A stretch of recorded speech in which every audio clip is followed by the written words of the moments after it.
Well, looky what we have here. Hello everybody, this is thejonnymar, and I am starting another Let's Play. And I'm going to be playing The Legend of Zelda, A Link to the Past, which I consider to be the greatest game of all time. I'm going to shut up now and let you see this opening sequence.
An interesting little side note about that opening sequence you just saw is that you didn't get it in the original version of this game.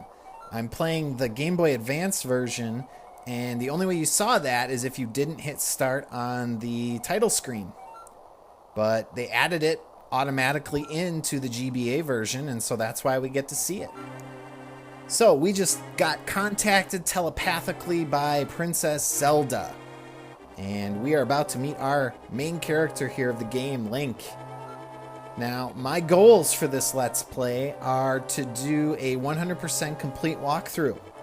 I have played this game, more times than I can think of. I try to beat it a couple times each year. I have mentioned it is my favorite game of all time. And I pretty much have it completely committed to memory. So I am going to be doing kind of a speedy sort of run. I'm definitely not going for a world record or anything, but usually doing 100% in terms of items and heart pieces. I can finish the game in around 4 to 4.5 hours. I wonder where we're supposed to go here, huh? Down we go. And so that's what I'm shooting for, is to finish the game 100% in about 4.5 hours or less.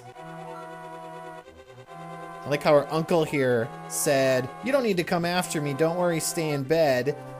Hardly went anywhere and is immediately knocked down. Just give me that sword, old man. I am a hero and I am on the case.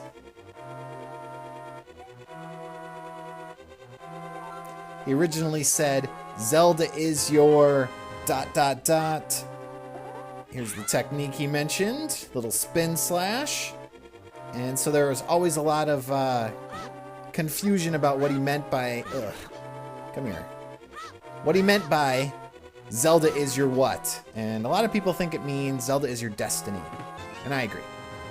So if you didn't pick up your lamp in the upper right corner there in your house for some reason, you decided to not open that treasure chest, that chest right there that had the 5 rupee piece in will actually have a lamp for you. So as I mentioned, we were contacted telepathically by Zelda. She mentioned she was in trouble, and so we are trying to find her, and she is somewhere in this castle. You'll notice I am not someone who feels the need to kill every enemy. In fact, I dodge most enemies to save time. And they're not really worth the effort. At best, you're just going to get some rupees anyway. And you're not exactly lacking of rupees in this game. You want to attack soldiers from the side of their shield, even though that doesn't really make sense. Here's a map. You can open it and get access to all the different rooms in the current dungeon you're in. If you actually hit the soldiers from the side of their sword, and he falls off, little Wile E. Coyote effect there, they'll actually block it and you won't do any damage.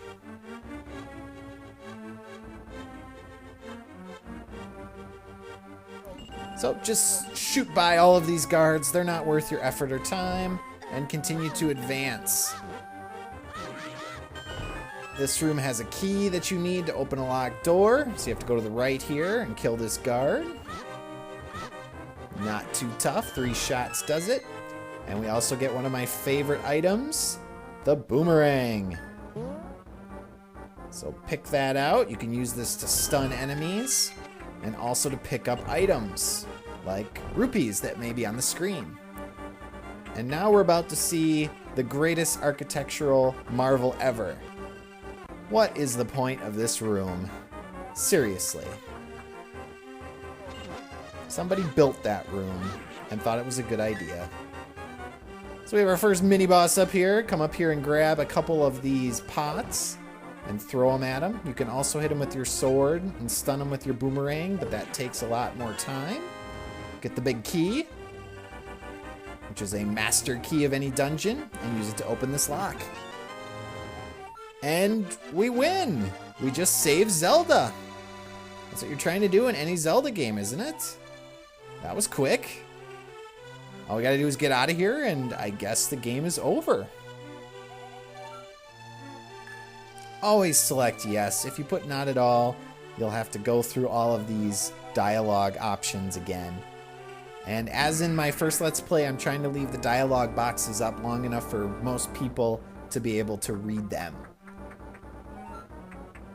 So now we have Zelda following us like a faithful little puppy.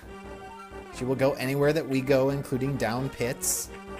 So let's try to avoid doing that. So we need to get back to the first floor.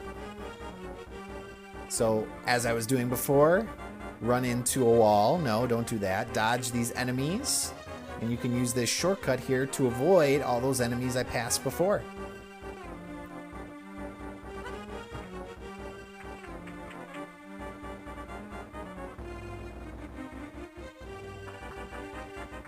I don't know how he wasn't able to see us there. I guess that statue was really tall. And I'm going to show you the other side of the castle here since we came in on the left side. You can dodge all the enemies by coming up here. And then all you have to do is jump off at the end. We need to get back to the first room, the throne room. And she tells us about a secret passage that we can find.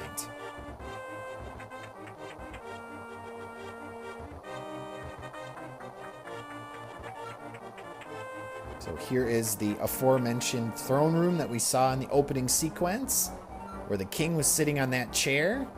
And it looked like to me, and always has, that he has a skull for a face, which looks really freaky. So we got to push this out of the way from the left. And hopefully you picked up the lamp, because otherwise it is pitch dark inside. I'm going to try to dodge all these enemies, but the movement of a lot of these enemies is very unpredictable, so I'm probably going to take a lot of damage. You can use the lamp on these little pedestals to light up the room. Let's see if I can get a... No. See if I can... Let me through. Get around these guys. Jeez. Now we need keys. And we get the almost dead indicator. One of the most annoying sounds in gaming history. So a lot of these rooms coming up, you need a key. You need to find a key. So it's either in a treasure chest or you have to kill a particular enemy. Here we're in the sewers. We're very close to where we need to be. So hook here to the left. And if you want, you can explore these rooms fully. All I have is a couple enemies that you have to kill and, you know, things like rupees and such. I really hate these rats because they hit you and cause lots of pain. Come here, you little bastard. Maybe I'll use my boomerang. There we go. So, just a couple more rooms. You'll notice those little weak points in the walls to the left. You actually can come back here later in the game when you have bombs or another item and blow that open and access a secret room. And I will show you that once we get to that point.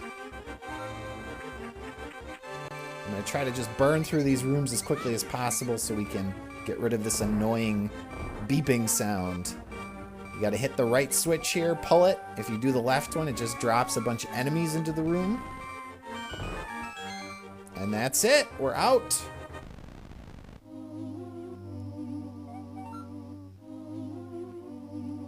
I am.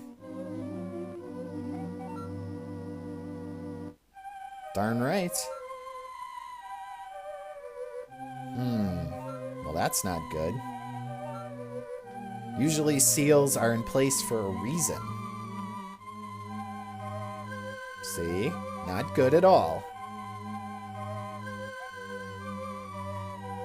So, I'm guessing what you want me to do is to go fight all those bad guys, right? Uh-huh, that's what I figured.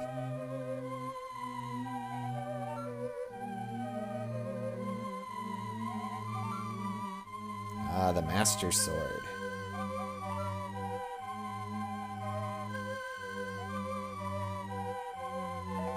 Maybe. Thanks for marking my map. And I will definitely take care. Okay, you do that. Keep her safe. Of course I understand, because I don't want to reread all of that. Open this chest and you get a heart piece. Well, actually a full heart container that fully restores you. So now I have 4 hearts. So we're out. We have now access to the whole world map. And I'm going to do some searching and some secret hunting. Before I head over to the first dungeon called Eastern Palace, I'm going to look for a couple heart pieces to see if I can extend my heart meter. And maybe get a couple other items. Dodge and weave to avoid these crows. So if we head up here to the north, we can enter the Lost Woods.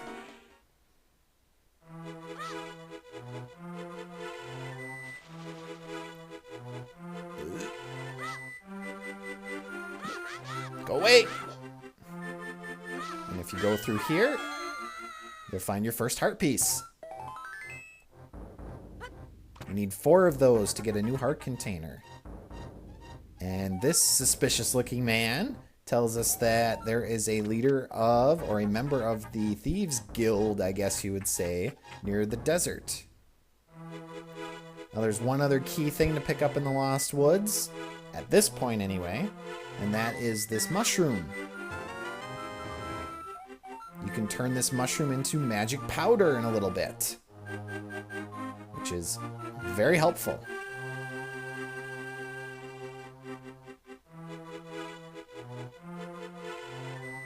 So let's get out of here. Where is that exit? Ah! Thief! Thief! Ugh. When they run into you, they knock items out of you. At least he just knocked a couple rupees out. Here we go. Here's the exit. So that's my first part. In my next adventure, in the next episode, we're going to be continuing on, seeing if we can find that elder and some more additional items. So as always, thanks for watching, and I will see you next time. Hello everybody, and welcome back to my Let's Play of The Legend of Zelda: A Link to the Past. You'll notice here to the left of Link, we have a fortune teller.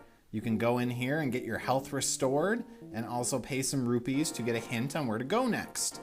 But since we know where to go next, we're just going to come south here to Kakariko Village. If we check my map here, we'll see that X, that's where I need to go. But instead of going there, I'm going to search for some secrets. So by coming all the way to the left here and jumping in this little pit, I find a chest with some bombs. And I can use those bombs to blow a hole in the wall. telltale sign is those little 3 circles that indicate a spot where you can bomb. And within this secret room, we find a heart piece. I'm also accumulating rupees here because I need 100 rupees for an item. And there we go, I've got my 100 rupees.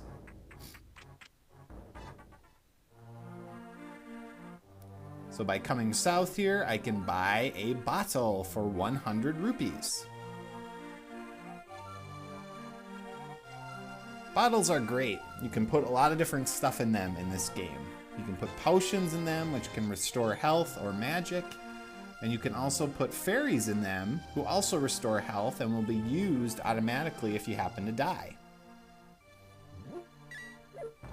There's one more house here that in the basement there is another secret room.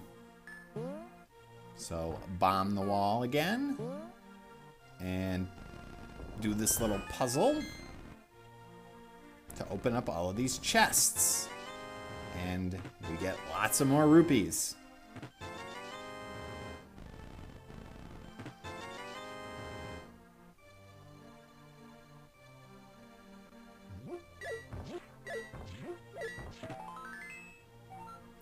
So it's not a big deal to spend 100 rupees on a bottle because as you can see, I'm already back over 100.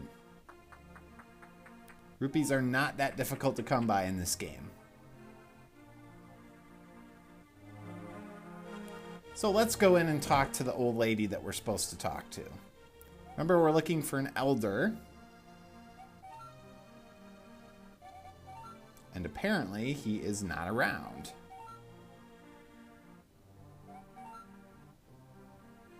So this old woman is going to tell us a little bit about the Master Sword.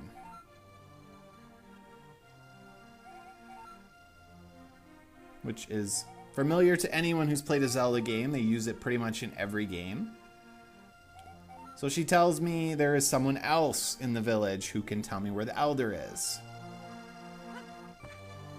So I'm going to jump down here and actually sneak into this house. If you look at this picture on the wall, it's a Mario. And if you pull on it, well, usually you're supposed to get rupees there, but for some reason I didn't. And the reason I snuck in is because if I talk to this woman outside, she calls the guards on me. Remember, they think I kidnapped Princess Zelda, so all of the soldiers are looking for me.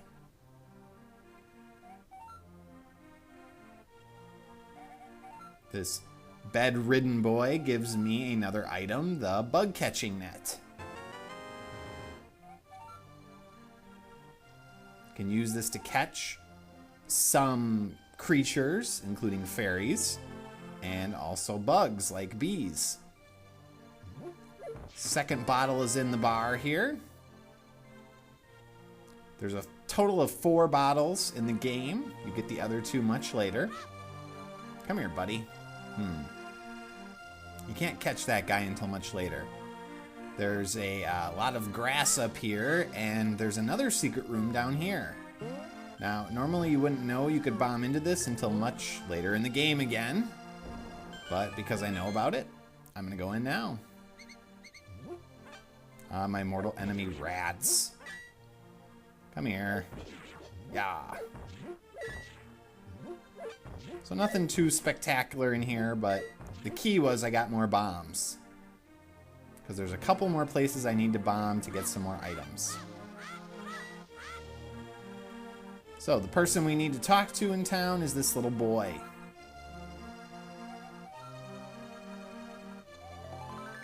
Don't worry, I won't tell any of the bad guys.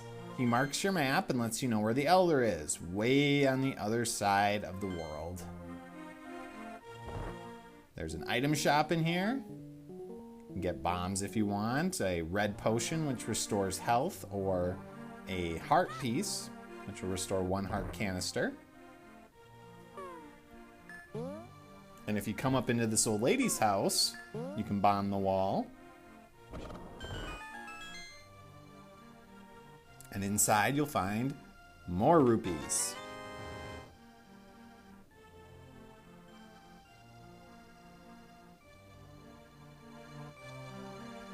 Adventuring.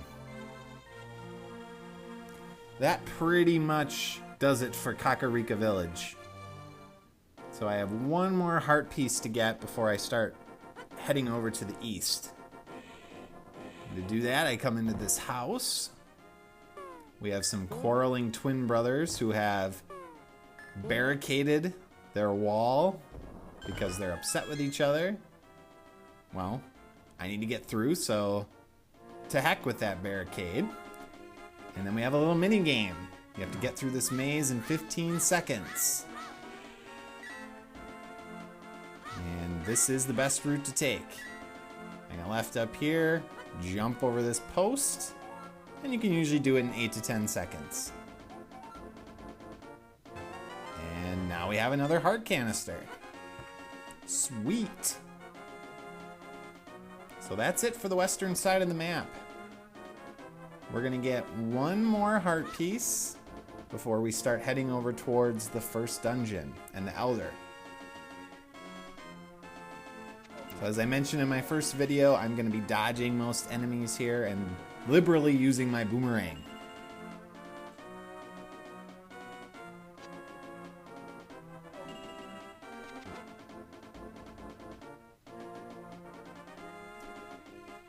In essence, for me anyway, the boomerang is a more effective weapon than the sword.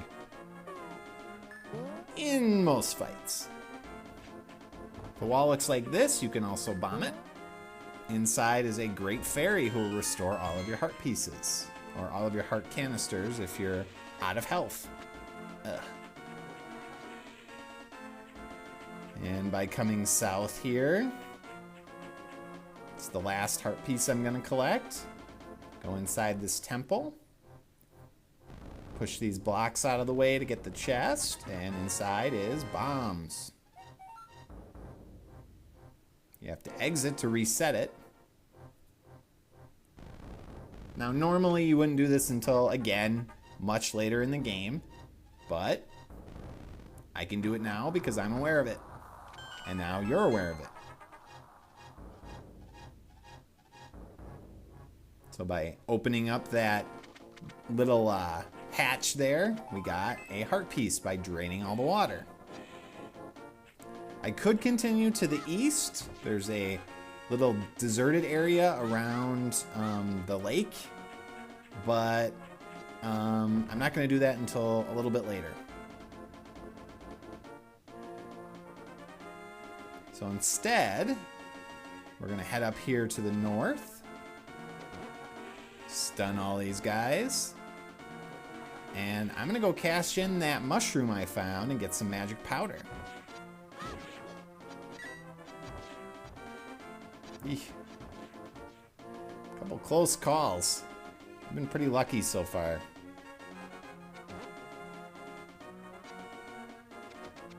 Come here. Maybe I'll just kill you. See, I do kill some enemies. So up here we have the magic shop. We have this little enemy here. You have to stun it first before you can actually hit it. And the witch here you have to give the mushroom. She says come back later. What that means is go off the screen and come back. Now if you don't stun that enemy, that's what happens.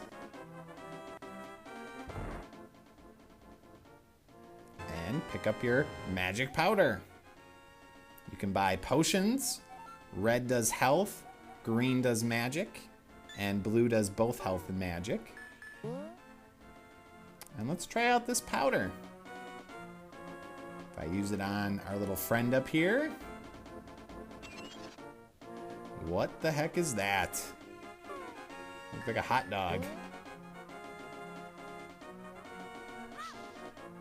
So that's about it. I've gotten pretty much what I can get now before the first dungeon. I mean, there are a couple other things I could get, but I'm going to be in the area of them for the second dungeon, so I'm just going to wait to get them until I head over there. So now we need to talk to the Elder we've been looking for. There's another cave of the Great Fairy. in case you're low on health.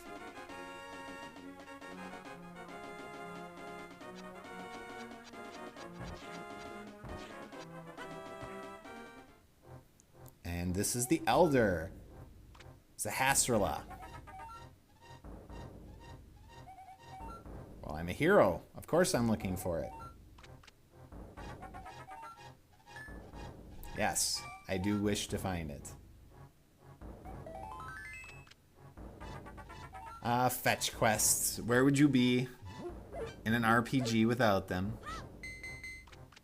Suspicious wall. That sound means you can bust it open with a bomb. So there you see where the pendant is. We're going to eventually need to get all 3 of them to get the Master Sword. So that is our current quest. Try to dodge these guys. I might want to kill this one. It's kind of in the way. Ugh.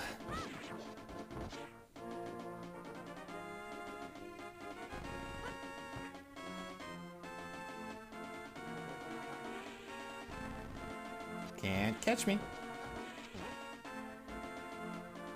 And let's just bug these 2 by activating them. Aww. And here we are, the Eastern Palace. So in my next episode, we will start exploring. So thanks for watching, and I will see you next time. Hello everybody, and welcome back to my Let's Play of The Legend of Zelda, A Link to the Past.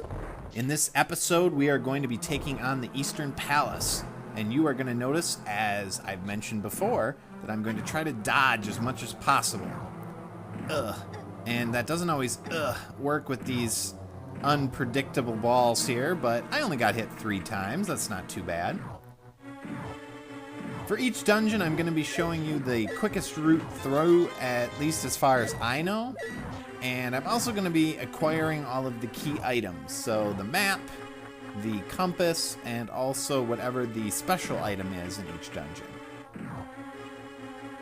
I'm not going to necessarily be showing every room because some rooms are trap rooms or non-essential, so those I will be skipping. I hate these skeleton guys. They rebound a lot of the time off the wall and will hit you. This little flying thing in here is called an anti-fairy. If you use your magic powder on them, they become a fairy. And you can actually capture them with your bug-catching net and keep them in a bottle. Then what happens is when you die, if you should happen to die, the fairy will automatically be used and resurrect you, giving you 7 hearts full of health. They are a great item to have, and I usually try to keep all of my bottles, especially early on, filled with them. So that's it for the right side. Now we're going to head over to the left.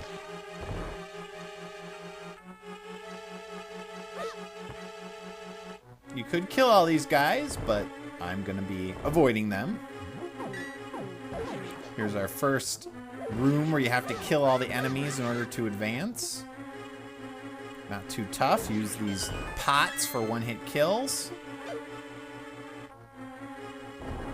And up here is our second key item, the compass. So this shows you on your map exactly where the boss is of the dungeon. This is a telepathic tile, and usually they contain hints on what to do in each dungeon. They let you communicate with Zahasrala. Now it's best to leave these pots until later because these items actually change to better things once you come back to this room in a little bit. So we are going for the big key. I'm going to use my powder again on these fairies. Try to capture one for my second bottle. And I'll just let the other one, I don't need it. In this room to the right is a regular key. And we need this to get into the room with the big key.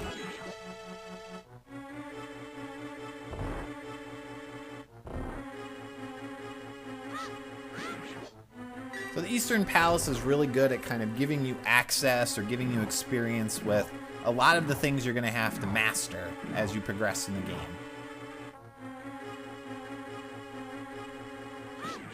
So this is the big key room. We have to kill all of the enemies in the room. These green guys you have to walk towards to wake them up, and then you can use a pot to kill them.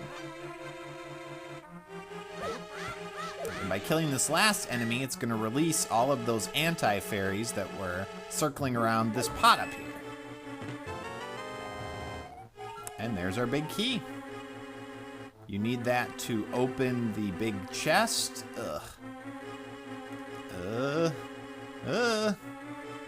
And just go for it. And also to open the room to the boss in each dungeon. Anti-fairies suck in the sense that if you get hit by them, they don't only do damage, but they also take some of your magic. So here's the big chest, and we get the bow and arrow. And we have to run like heck here to avoid these guys. You actually jump into... There we go. Into this canister here. You get a couple fairies. You can actually warp right back out. And I'll get some more arrows. And we will progress. Now these green guys can be killed by pots or the bow and arrow. So one arrow is enough to kill them.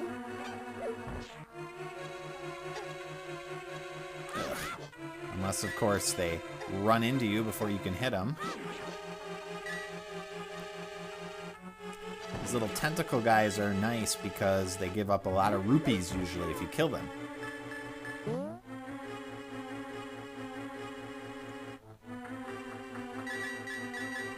Now, most dungeons have these little rooms like this where you can get a bunch of rupees. I don't need that last 5. It's not worth potentially getting hit over.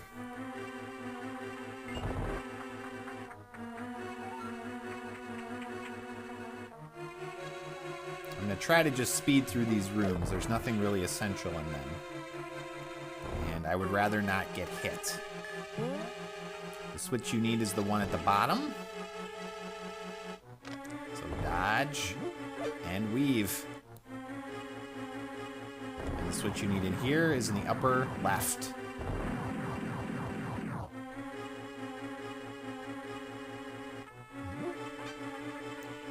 The trap room.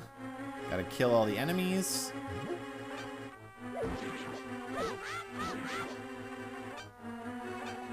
One more to go.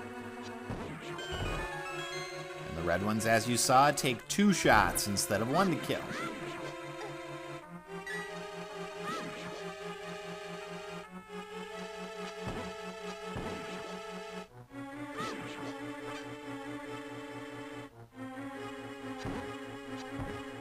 They did actually change some stuff in this version. You used to get a full quiver of 30 arrows when you got the bow, and now they only give you 10.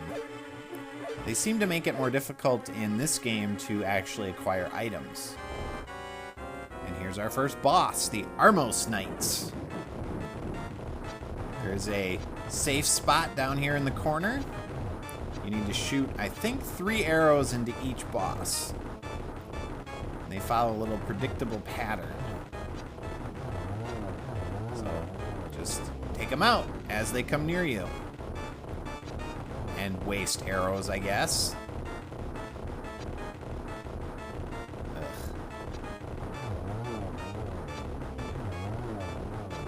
Pretty easy, boss. When you're down to the last one, he gets pissed off and comes after you. But he's not that tough. Pick up your extra heart, get your pendant, and you are done.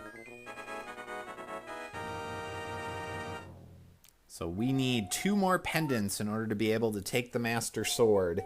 And if you remember, Sahasrahla said to come back to him once we got this pendant, and he would give us something.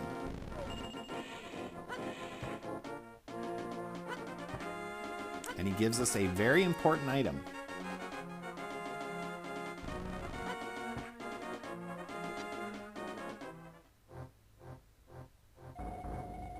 I'm back.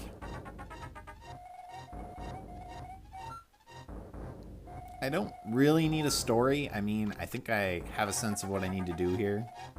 So why don't you just give me what you said you were going to give me, and I'll be on my way.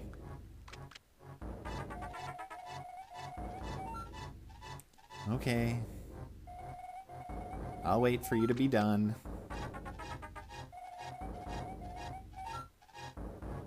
I am a hero, and I will find the pendants. Ah, here we go. Treasure. I want it. The Pegasus boots. These allow you to dash, so you can get around a lot faster. He tells you about a cave to the east of Lake Hylia. We will be going there a little bit later in the game. Now, you can dash into these circular cracks to break them open instead of having to use a bomb. Or you could bomb them. It's up to you.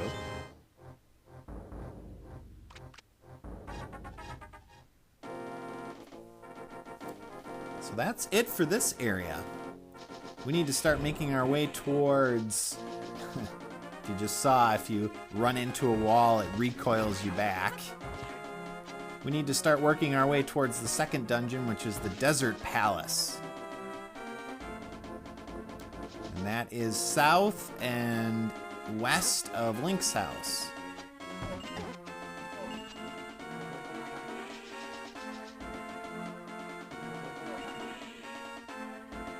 So head down here, and actually you need an item first, so let's go get that. And another thing you can do with the Pegasus boots is bust open these little collection of balls, and usually there's something underneath. In this case, fairies.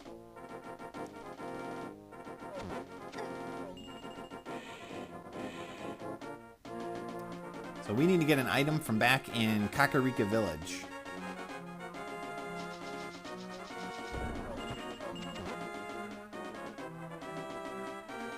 And that item we need is a book. The Book of Mudora. This house here is a minigame you can play. You pay rupees to be able to open a chest. Usually you don't get very much out of it, so I don't tend to do it. You need to head up here to the library and run into the shelf to knock the book off. This allows you to translate text. And if you don't have it, you'll come across points in the game where there's ancient text and you can't read it. It just shows up as symbols. And so we need that book to make sure we can get some items later and also get into the second dungeon. So we're gonna head back now towards the second dungeon. Hang a south here. Hang a south. Hang a right to go south. And we're gonna go left from that water temple we came to earlier.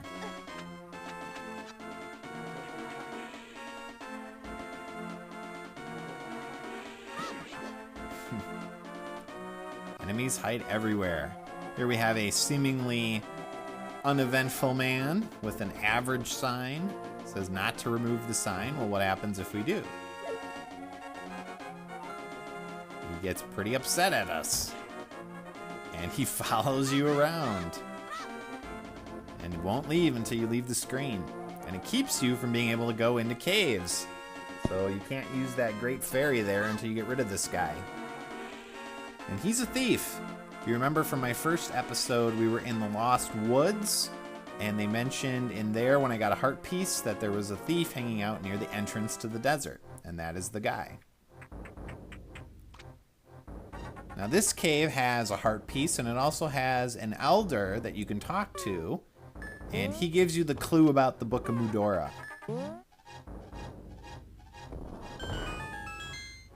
So if you didn't have this walkthrough or me to guide you, that would be where you would get the tip.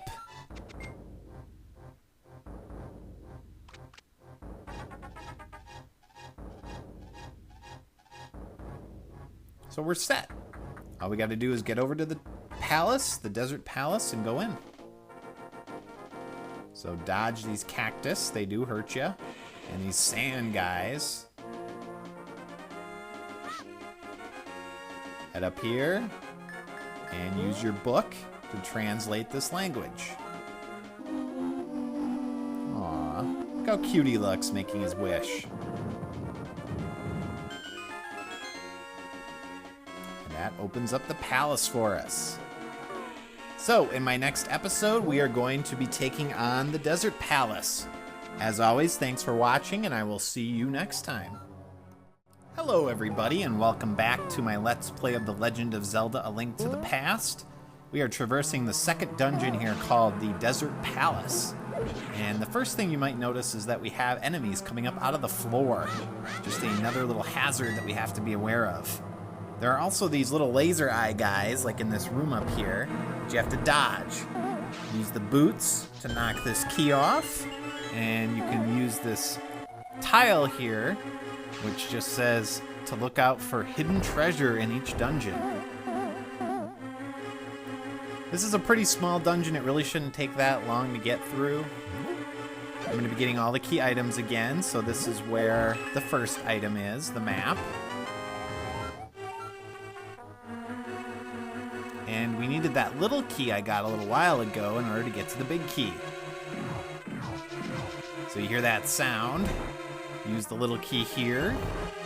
Head into this room. You need to kill all the tentacle guys and avoid this laser, which I didn't. And this also gives you the compass. So once we grab the big key to the north here, we will have all of our key items except the special item.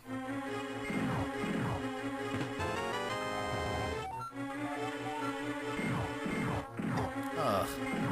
Man, I need to be a little bit more careful. A little too gung-ho. Trying to run as quickly as possible. Don't go into that doorway to the north here. That's just a trap room. Now that we have the big key, we can get the special item. Head all the way to the west. Dodge all these enemies. You need to lift the pot on the far left. Hit the switch. And here's our special item in the big chest. The Power Glove. Get it? Power Glove? Anybody? Anyway, like the Mario portrait in Kakarika Village, a nice little homage to Nintendo's products at the time. So now that we have that, we can lift up certain blocks that we couldn't pick up before. There's also a room to the north here that has some fairies in. Push this block down. And if you need to refill your bottles or get some health, you can grab them. And that's it for the first part of the dungeon. Head out here. Head south for a heart piece. And if you sprint, you can, get by without activating that vulture. And these are the stones you can now pick up. You still can't pick up black colored ones, but you can pick up the green ones. In this door, you have to push this switch. You need to get the key to the left here. And just run past these little tiles. If you wait too long, they start flying at you and can cause damage. Again, we have to kill all the tentacles and avoid the laser.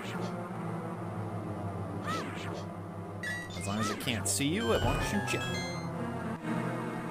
In this room, we just need a key. So dodge and weave. Key's under this pot. Continue north. Another tile room. Key's up here. And I'm getting the bow and arrow because we have one of our red one-eyed friends. Kill him off. Use your lamp to light all these little pedestals. And that exposes the room to the boss.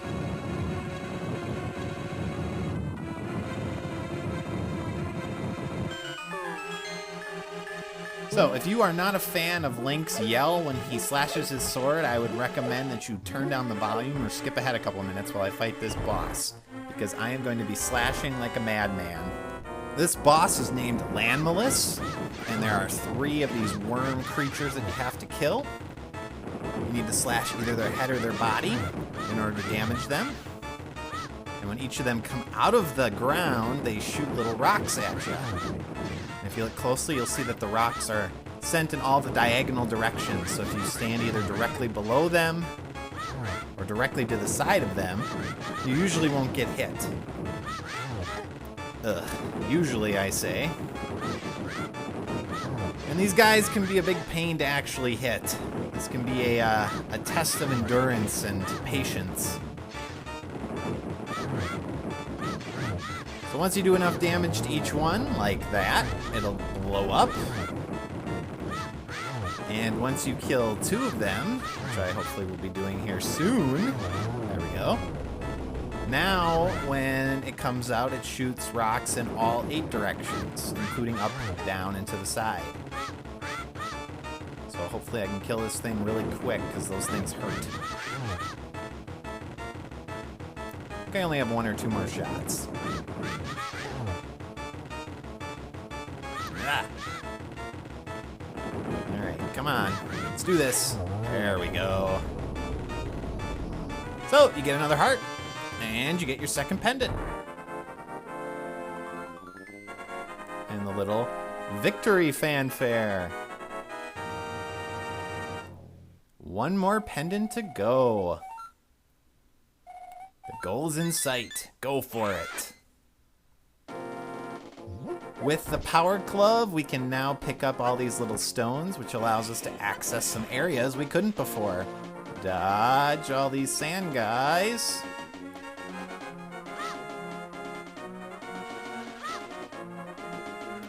And you may have noticed when we came into the desert before, there were a lot of those rocks over here, including these big ones. You can lift up these really large ones too, and if you do it on the south one here, there's a secret room.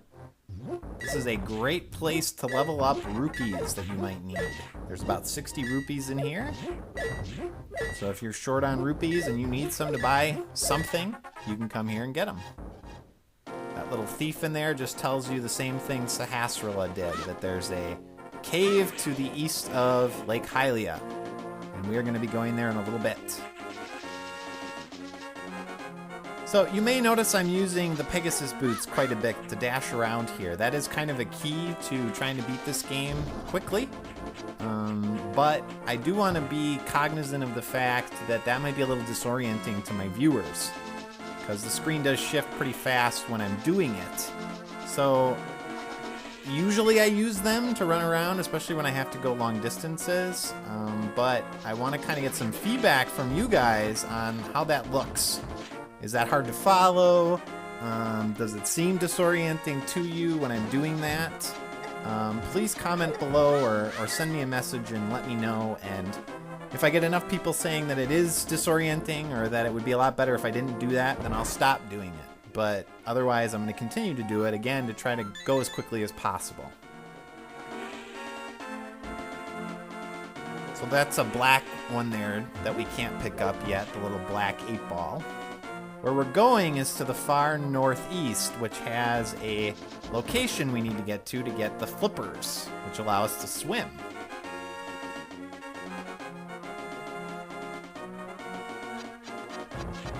And I hate these little clawed guys because they do a lot of damage.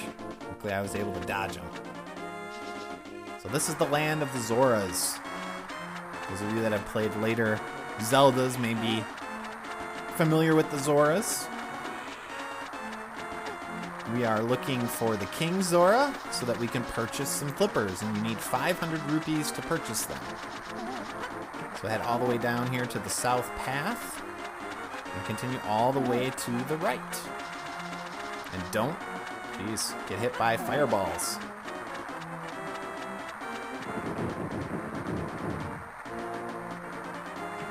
And here's King Zora. I want the flippers. Just drop by. I'm just here to talk. 500 rupees, you say? I'll quit after all. Came all this way just to talk. No big deal. So it gives you the flippers. This lets you swim. And you also can use little portals in the water. You notice that the Zoras made a little white whirlpool when they come up out of the water. There are permanent whirlpools in various points of the game that you can use to warp to different parts. in the water in different areas of the land. If you head over here to the left, we get another heart piece, and that completes another heart canister. So now we have, what is it, 6, 8, 2, 4, 6, 8 hearts. Cool. Head south here, and you may notice this waterfall to the left. Head through, and this is a magical fountain or mysterious pond. You can throw an item in, throw in your boomerang. It irritates a fairy. She asks you if you threw it. Be honest. She likes an honest person, and she gives you something better in return. The magical boomerang. So it goes farther and faster than the other one. And now you have to wait a couple seconds to reactivate it. The other thing I'm going to throw in is my shield. And go through the same drill, and she will upgrade the shield so that now it'll actually block fireballs.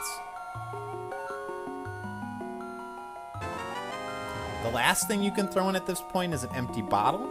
If you do so, you will get Medicine of Magic back, which refills your magic meter.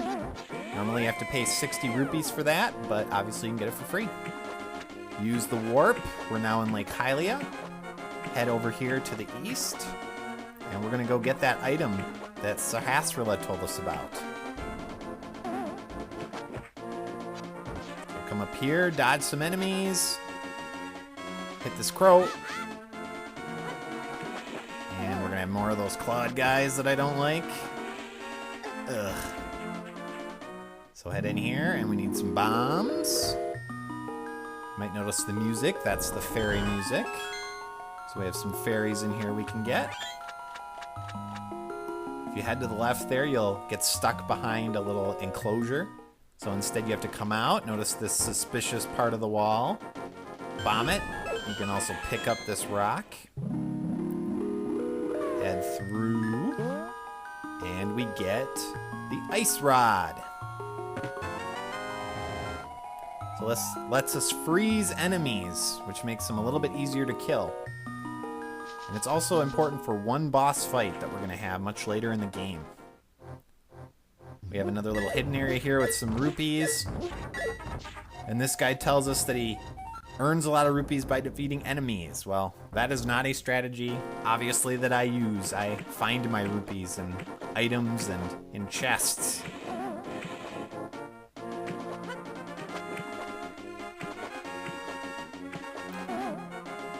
So the next thing I'm going to do is head up here to land and hook around to the south and left, trying to dodge as many enemies as possible. Ugh.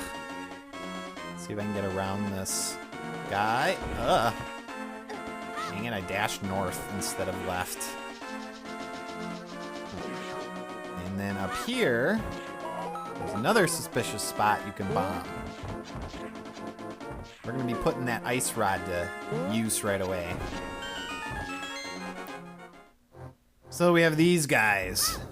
They are annoying because their movements are very unpredictable. You have to use the ice rod to kill them. Come here, buddy. Don't run out. Thank goodness.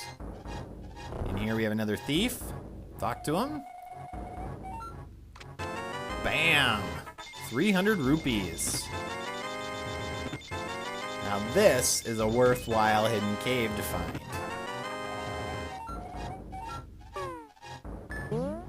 And we're gonna need those rupees because in the middle of Lake Hylia is a platform that leads to a little cave.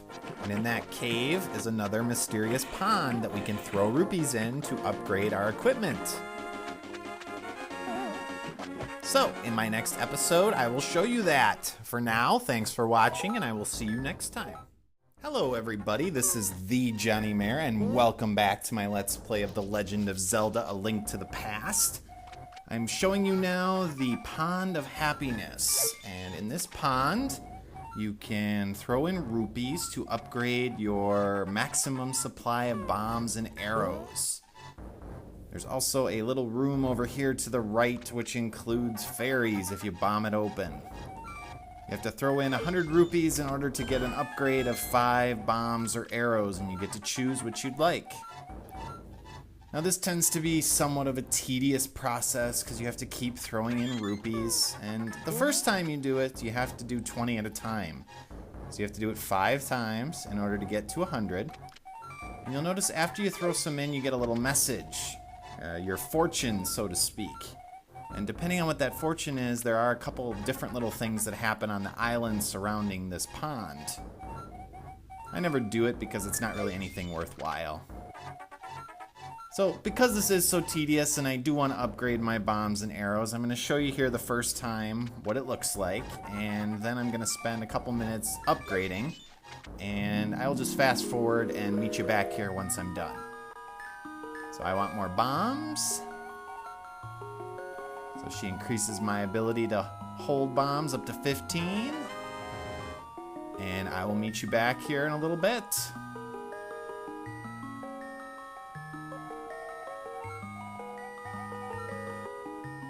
Alright, and we're back.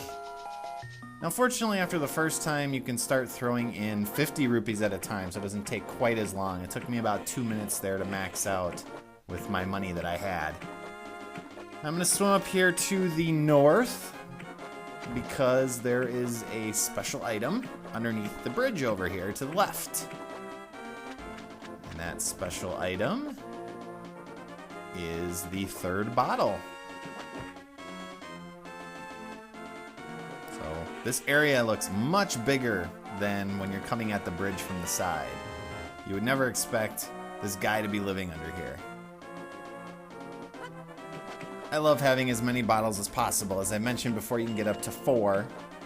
And so I like having a bunch of fairies in reserve, and then also, once the game goes on, I start to get potions. Now, if you watch Link swim here, I used to always be confused about whether he was swimming his arms and moving them side to side, or if he was opening his mouth up and down, kind of like a fish. I think it's his arms, but when I was younger, it kind of looked like a fish to me. Ugh. So our next destination is the last pendant, and to get there, we need to climb up Death Mountain. First, let's dodge these enemies. You can run into this tree here to knock some apples down. They refill hearts. And if you slash this bush up here, you can drop down and see a great fairy. And if you remember way back to my first episode, there were those rooms when we were escaping with Princess Zelda that we couldn't get into, that had weak walls. Well, this is how you get into them.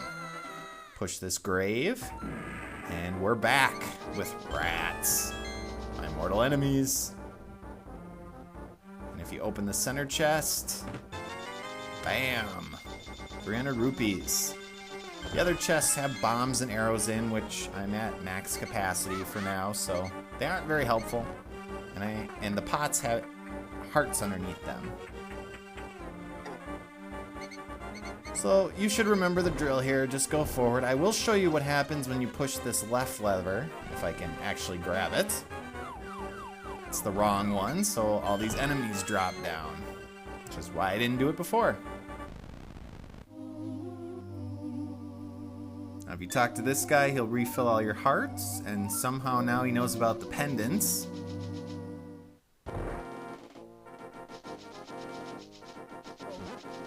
Head over here to the left, and we're going to grab a heart piece before we start going up the mountain. Just sprint into these balls, head down, and there's a heart piece.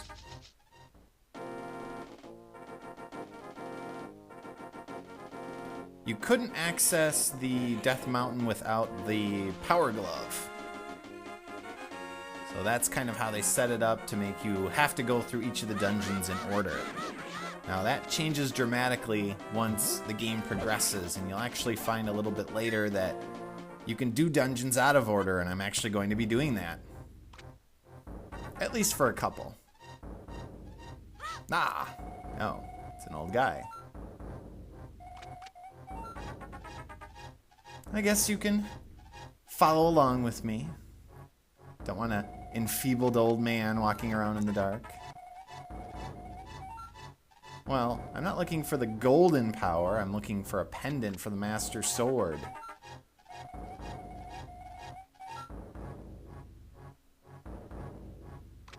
I'm taking the most direct route here. So obviously if you want to explore, feel free to take all these side paths. They don't really lead to anything too awesome.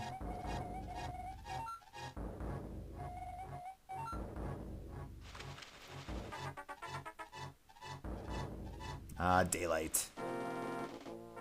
Now, these little guys are annoying. If you hit them, they turn into little statues, and you can't actually kill them. They just keep reviving over time. Kind of look like a Goomba, if you ask me, when they're in their frozen state. Now this old guy apparently is just handing out magic mirrors, which is a very important item you're going to find in a little while. But he must see a lot in us to give us that.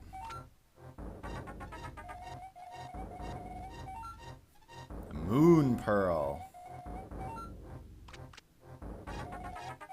So this guy, like most characters, will restore your health. Obviously I'm at full health, so I don't need that.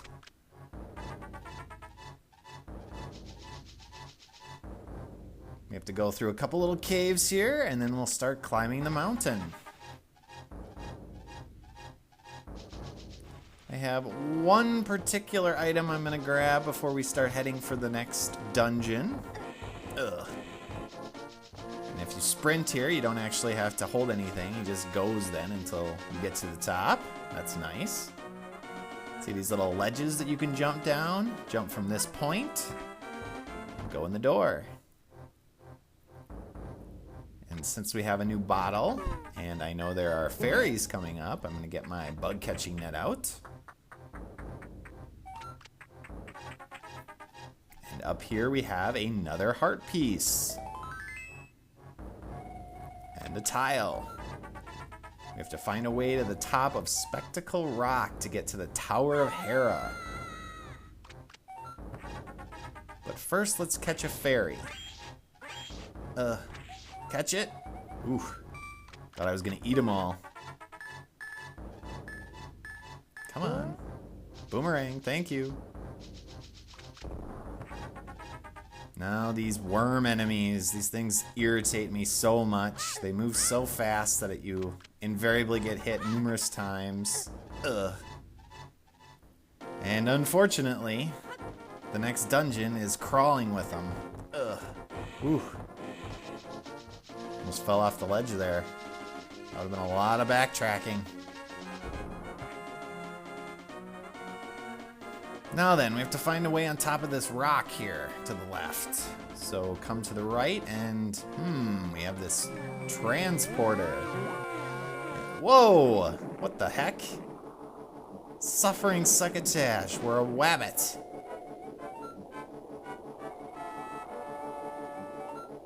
I guess we're in the Golden Land. And again, the Tower of Hera and the Moon Pearl are mentioned. So that is our next quest, to find the Tower of Hera and Moon Pearl. Use the magic mirror to transport back to the top of this rock. Grab the heart piece. And let's head into my least favorite dungeon in the game, which they call Mountain Tower for some reason, even though it's referred to as the Tower of Hera. And this dungeon is my least favorite for a couple of reasons. Use your boomerang here to avoid all these enemies to grab the key. The first is the enemies themselves. We have the worms in here, and a lot of them. We have knights of the skeleton variety, the redhead ones, that if you swing at them and miss, they throw bones at you. We have these little dinosaur enemies that shoot fire across the screen. Ugh. And we have crystal orb enemies coming up. Now in this room we have these tiles again, and unfortunately we can't just bypass them by getting a key. We have to actually wait for all of them to come up for that door to open. So I like to dodge them. If you don't feel like running around like a fool, You can also use your sword to slash at them and break them apart before they hit you.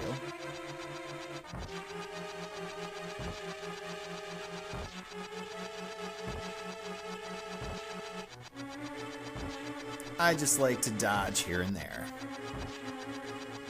And work my way eventually over towards the door. This should be the last one.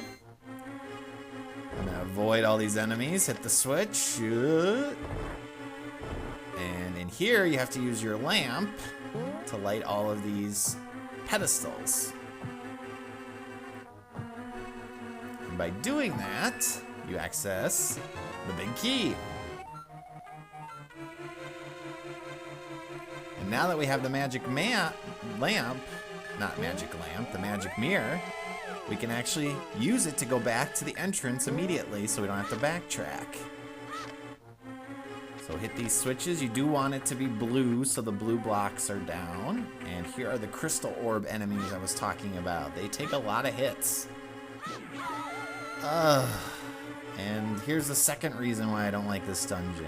You can fall through these pits, and then you have to backtrack. And a lot of the pits are actually above other pits, so that you'll end up falling 2 or 3 floors at once. Very annoying. Heart? Ugh. Oh well. You don't want to hit that star switch. That makes pits appear and disappear. Just dodge around all of these enemies and pits. Now hit the switch to make the blue blocks come up. And let's head upward. And now the worms start. Okay. Yeah, no. Alright, I got one. Dodge it. Ugh. Okay, well, keep going. Let's get the compass. If you talk to that tile there, Sahasrahla tells you that you need to get the moon pearl, which is the special item in this dungeon. Step on that tile, and this pit appears here. Drop into it. And then you can get the big chest, which has the moon pearl. So now we shouldn't turn into a rabbit anymore when we go to the Golden Land. The next thing I'm going to show you before heading to the boss is a secret. So if you fall in this pit up here,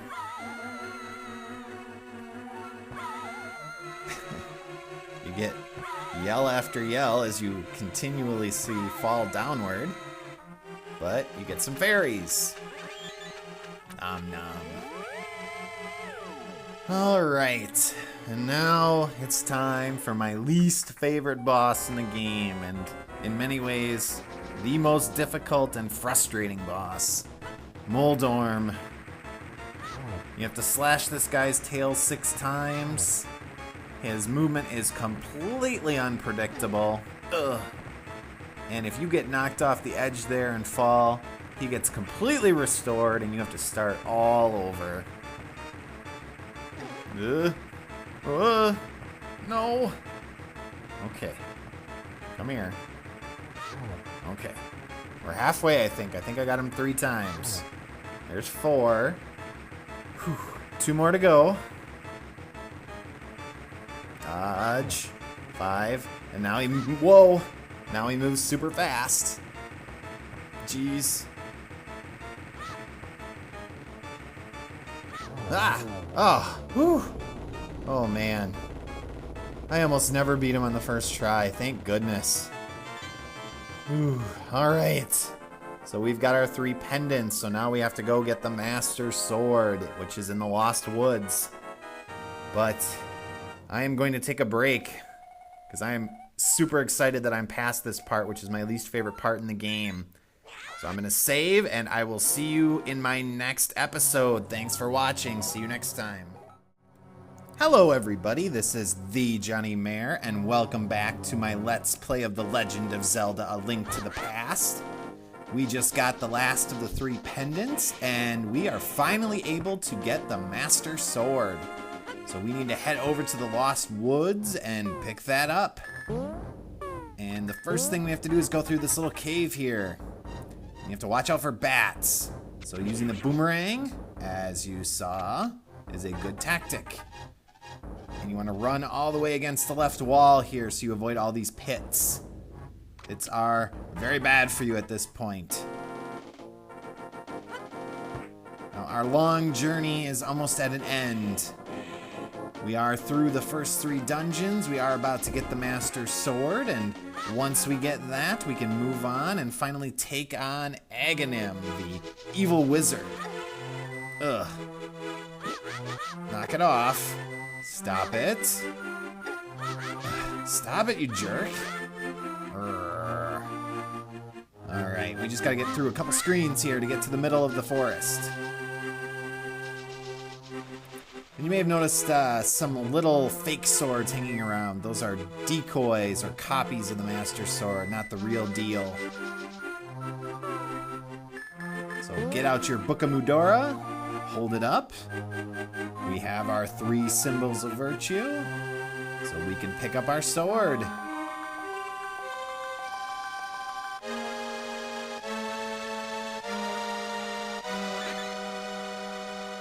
What a moment.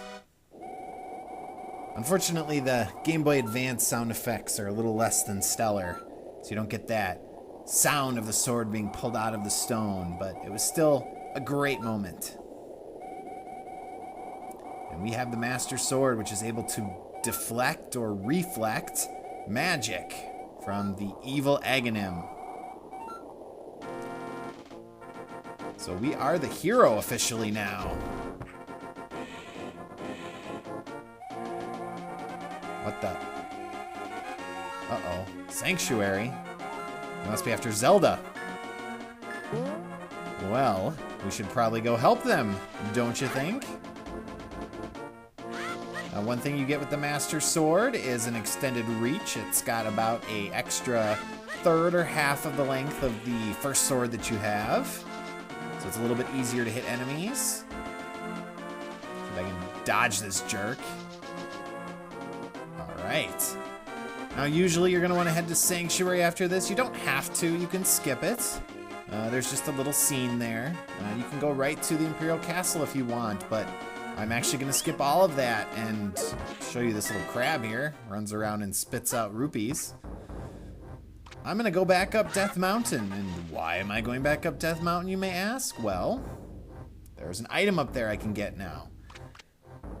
You might want to wait till a little bit later to get it. I find it to be one of the most useful items in the game, and so I'm going to get it as soon as possible. And I'm going to be using it religiously and much of the rest of the game.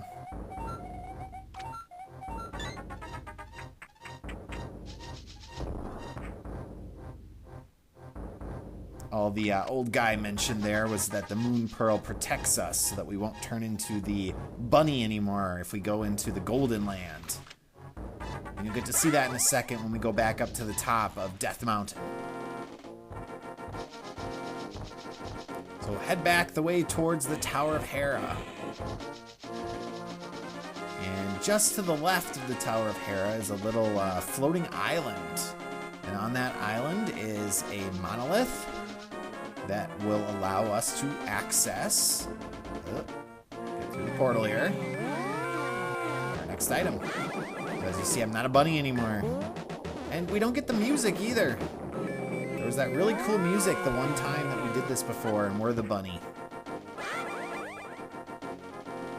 So head up here, head left, get out your Book of Mudora again. Hold up the Master Sword to get the magic of Ether, or Ether. I've always called it Ether. The Ether Medallion. Now, this is one of my favorite items in the game. This freezes every enemy on the screen. And freezing serves a couple different purposes. It stops enemies cold, if you don't mind the pun. But it also allows you to break them later when you get an item in the second part of the game.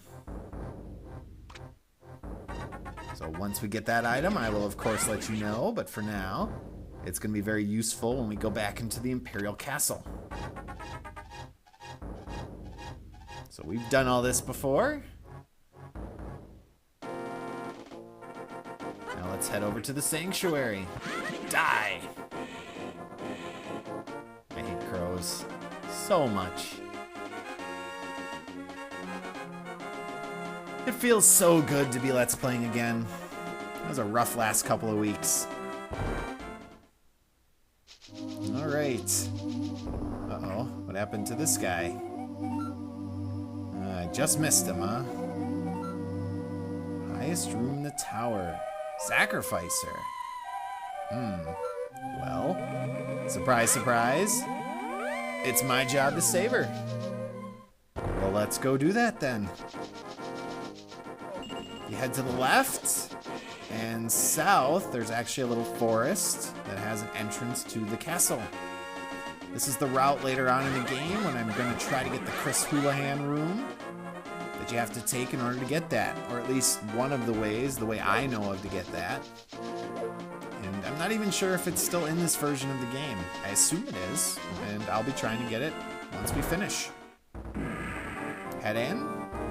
This will all look familiar, but we're going to be getting to a part that shouldn't look so familiar because we're heading south and outside. And earlier in the game, if you came here, you would not have been able to get past this barrier. With the Master Sword, though, nothing stands in our way. I'm getting out my bow and arrow because I can take out these guys with 4 arrows. Save some time and some fuss instead of hitting them with your sword. And as I mentioned, I'm going to be using the Ether Medallion a lot. There's the nice effect. Later in the game, you can actually crush these guys because they're obviously frozen. And when you do that, you have a very high chance of getting magic replenishing items, which is good because these medallions, there are a couple more in the game that we'll be getting, take up a lot of magic power. Now, without the Ether Medallion, this room is a real pain. There are a ton of enemies in here, so I just like to freeze them all and get it over with. That way I don't have to worry about seeing them or running around and getting hit. You have to get the key over here. And then the door's way in the southeast corner. And I don't think these guys actually thaw out ever. I think they stay frozen until you kill them. Or at least I've never had them thaw out on me. A lot of these rooms you can just skip.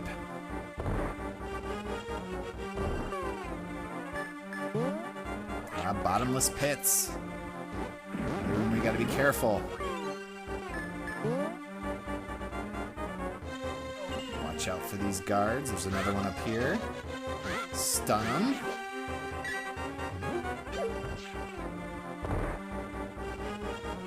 And in this room, you actually need a key from this arrow guy. Dodge, and then up the stairs.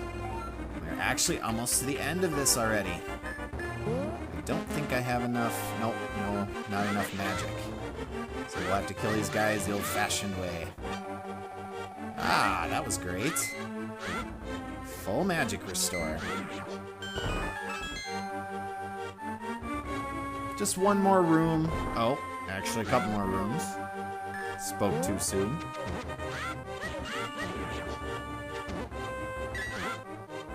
Stun and slash.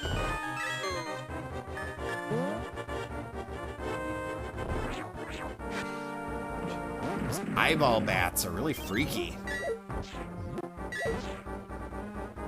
First time we've seen them in the game.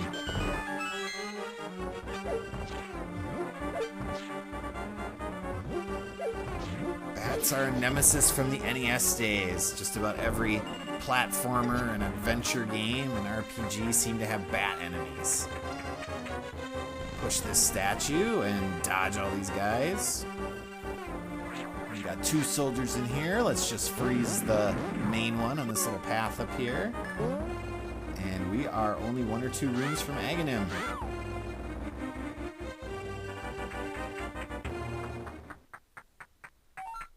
Ooh, the music is ominous. You've been waiting for me, huh? Well, sorry to keep you waiting. Final breath. But we're supposed to save her. No.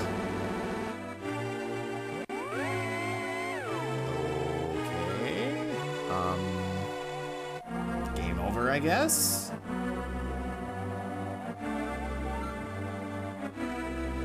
Can't I? Now I must go. Alright. Well, I saw where you went. You went behind this curtain. Let's do this. Come on. Now, Aghanim has a couple different attacks here. You use the Master Sword to knock his energy balls back at him, interestingly enough. You can also use the bug-catching net to reflect those balls. Not sure why that is, but it does work. I will use the Master Sword, though. His second attack is this little blue ball thing. You notice he does follow you when you try to move around the room. When he goes up to the middle of the top of the room, he's about to throw lightning. You can tell because he doesn't track you anymore. You have to hit 6 of his energy balls back at him. I think that is 4, maybe? No, that was 4. This one should be 5. Ugh. Of course it missed. Can't be that easy. So this should have killed him, but because I missed, I have to go through the lightning one more time. Okay, one more. Let's do this. Come on. Ow. Love that sound effect. Draw me into the dark world. Jerk. Come here. Whoa. Communicating with telepathy. Everyone seems to be able to use telepathy in this game. Dark world. And Sahasrahla mentions that you can go back and forth between the worlds by using a portal near the castle through the entrance. So we have to try to restore the Dark World to the Golden Land. And to do that, we have to save the descendants of the 7 sages who, in classic Zelda fashion, are locked away in dungeons we must go through. So our first target is the Palace of Darkness to the east, or the mirror of basically the Eastern Palace, which was where the first pendant was.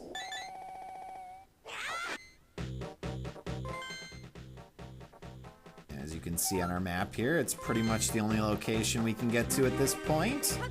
But the item of that dungeon actually opens up the world quite a bit and lets us do some sequence breaking.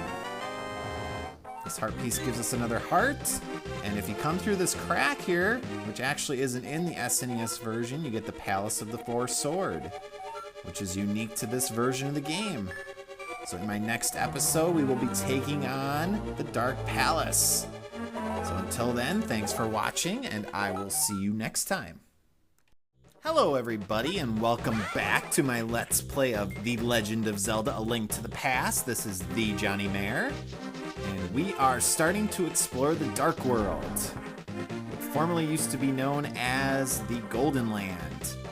And before we head over to the first dungeon, or the Dark Palace, we're going to go get an item. And that item is our second medallion. I picked up the other medallion in my last episode on top of Death Mountain, and now I'm going to go pick up the Quake medallion. But first, because I frequently die against the next boss I'm going to have to fight, I'm going to get this Magic of Life to restore all of my health. And the Quake medallion is to the east, up in the general direction of where the Waterfall of Wishing was in the Light World. Or right before the entrance to the Zoras, where you could get the flippers.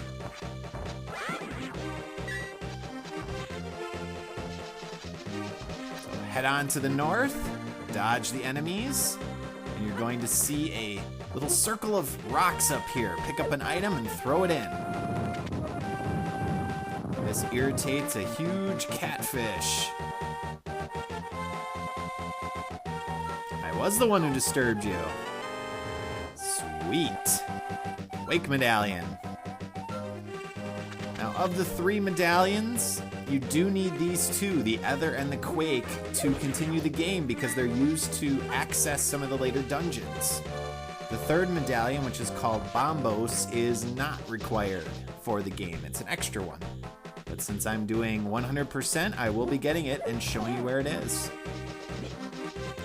So we are now ready to head over to the Dark Palace, which, as I mentioned in my last episode, is in the basically same place as the Eastern Palace, or the first dungeon where we got the first pendant.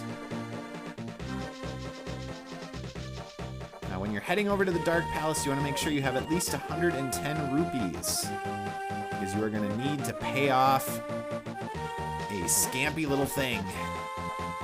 And you will see that in a second. Not really sure if scampy is a adjective. A little scamp, I should say.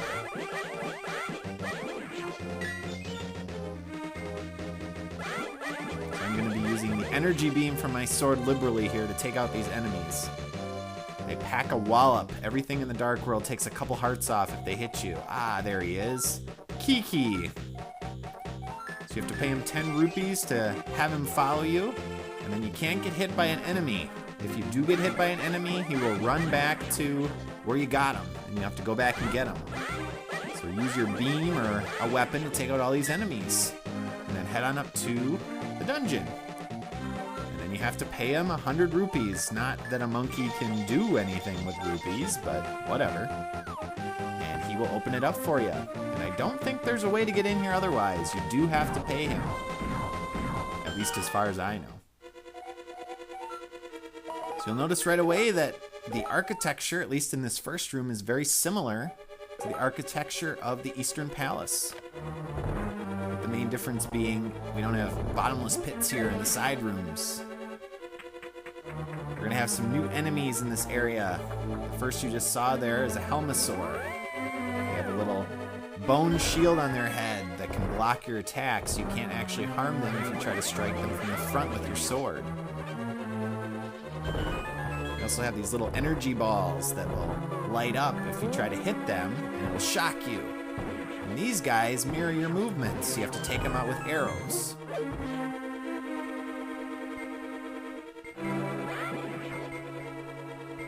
So be careful in here. Dodge. Head on up the stairs, and we get the map. And we see those cracks in both of the side walls there. You can take them both out. The room on the right leads to some fairies, and the room on the left leads to a key. Bingo. If you see those blocks there up to the north that look like laughing little idiots, you can knock those down with a item that we're going to be getting in this dungeon. Use your mirror to head back to the entrance to cut some time off having to backtrack. Now let's try the left path. Basically, we're trying to stock up on some keys here because we're going to need them in a little bit.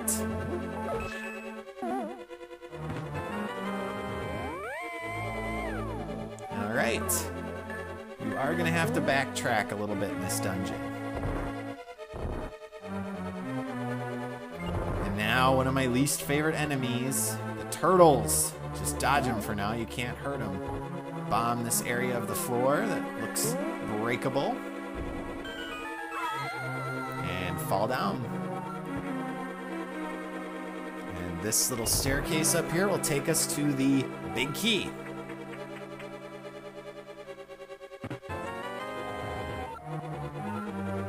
Jump back in. There's another little key down here under this switch. You can dodge everything in the room, including these crazy head guys. Now we're back towards the beginning in that right room. You can actually push this statue over here to access the middle. So that cuts a little time off. Now we're going to head to the right.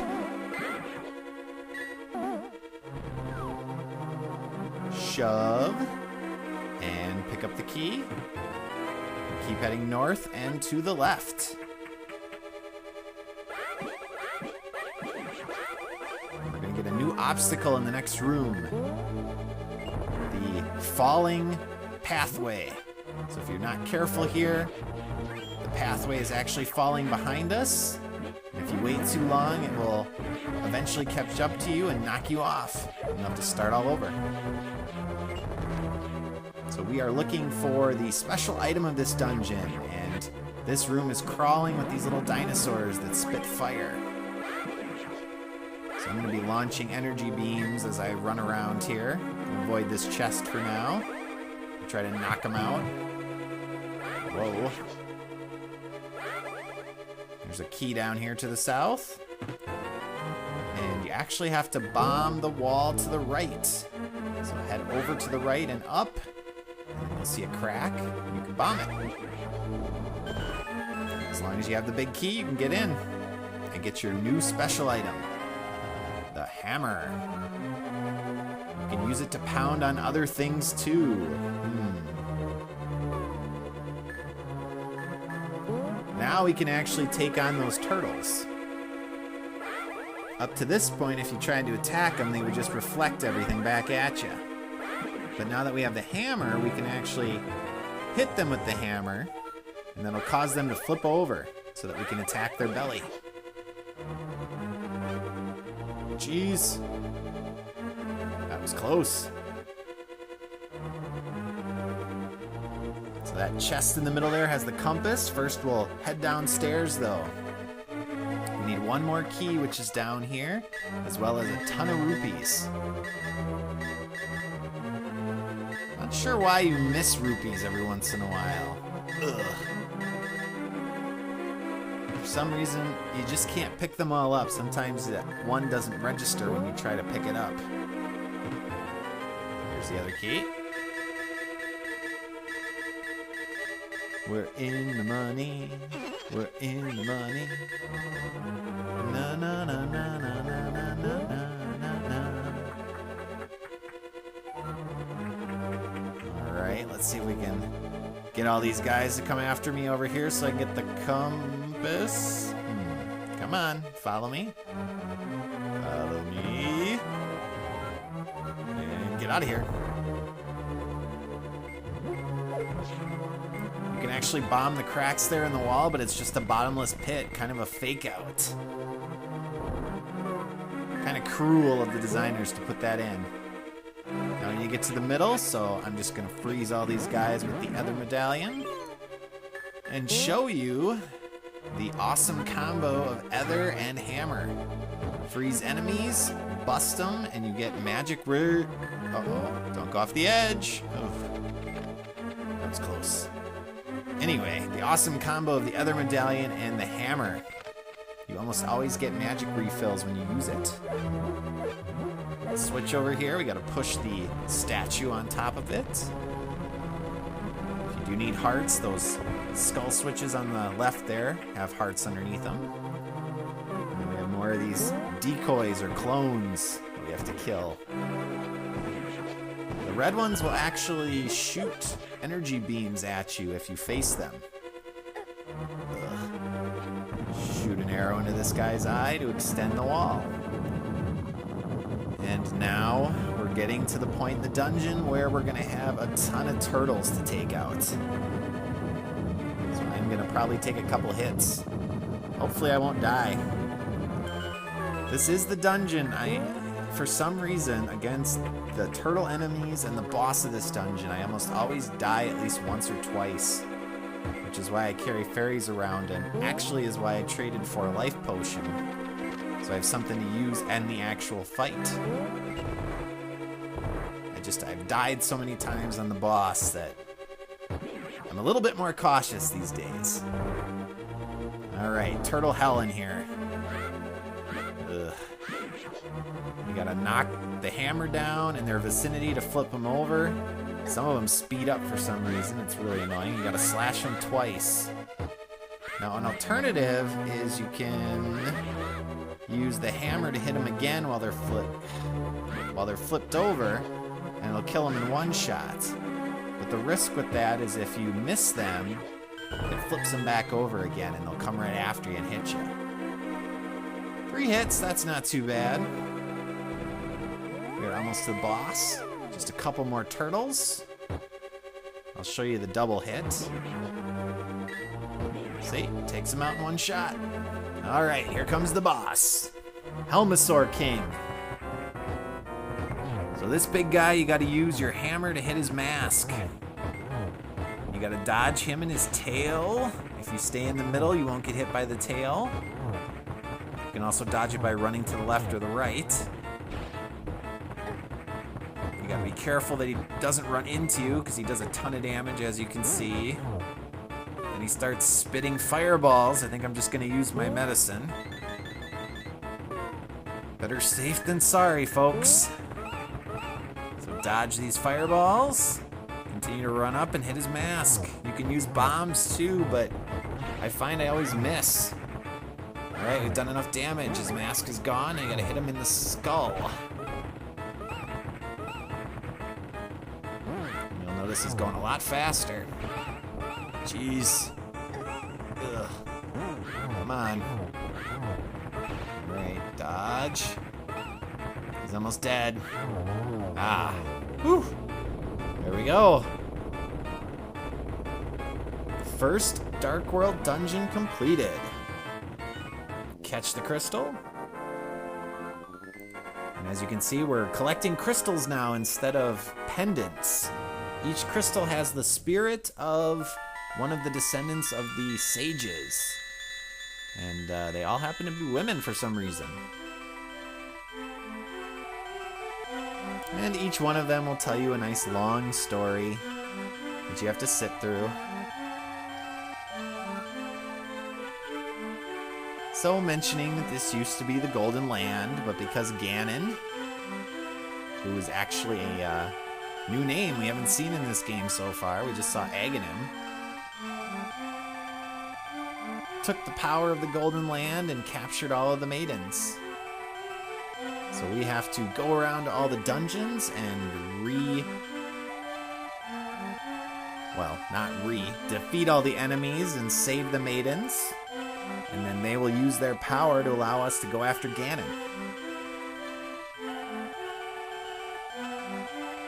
And by saving this one, it actually allows us to see all of the other locations of the other maidens on our map. And with the magic hammer, that opens up the world quite a bit. So we are going to be continuing in my next episode, going towards our next dungeon. So thank you for watching as always, and I will see you next time.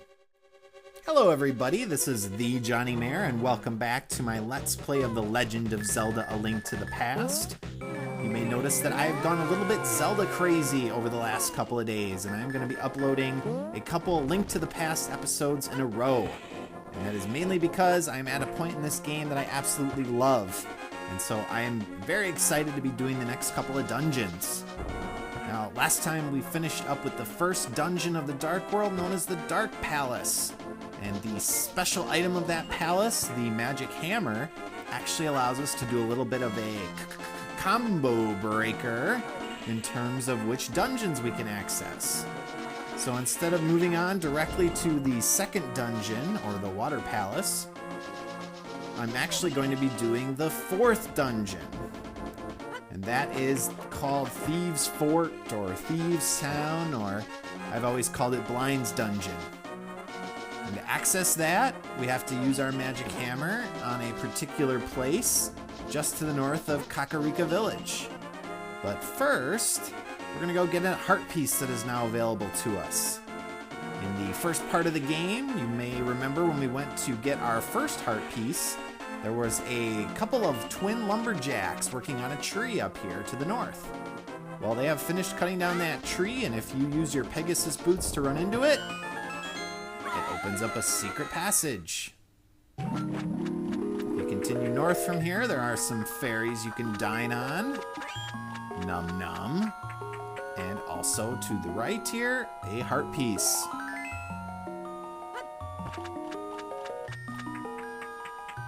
Once we beat the next dungeon, which again is dungeon 4, it does open up a whole bunch of extra content that we're going to be able to access, so that'll predominantly be my next episode.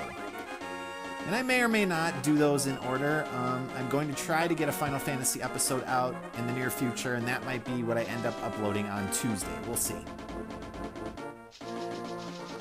So continue down towards Kakarika Village, and we need to get into the Lost Woods to the north. I'm going to try to dodge all of these soldiers. You may have noticed there are a lot more soldiers running around. You're going to have to get used to that, because whenever you're in the light world, die. No, don't die, but there are a lot more enemies going around, and each time you beat a dungeon, it seems like more and more of them spawn.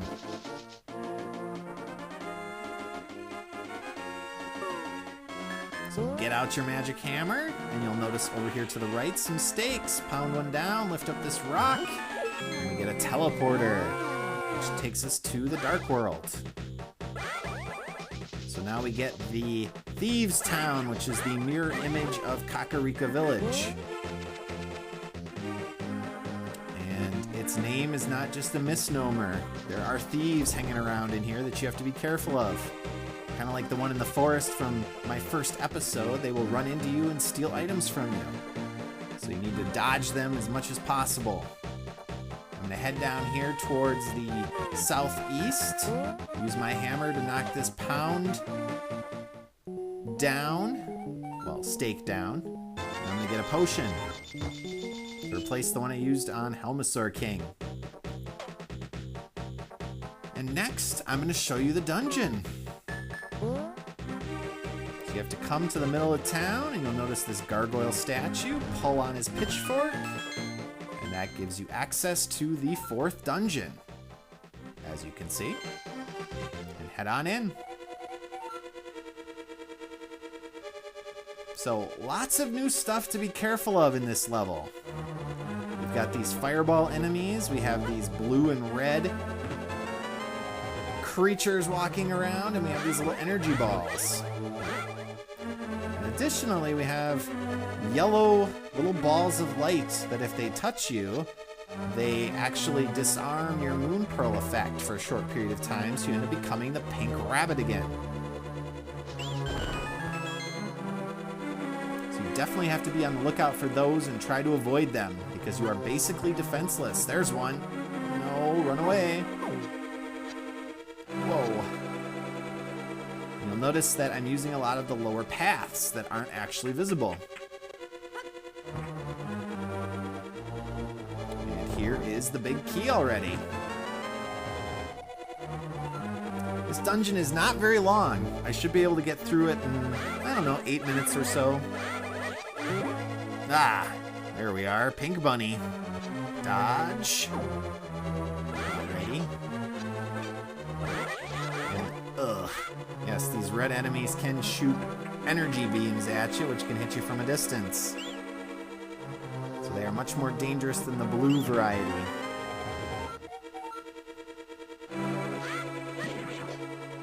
As we progress through this dungeon, I am going to be using my ether medallion much more regularly to freeze all these guys. Since it takes, up so much magic power, I have to conserve it for now.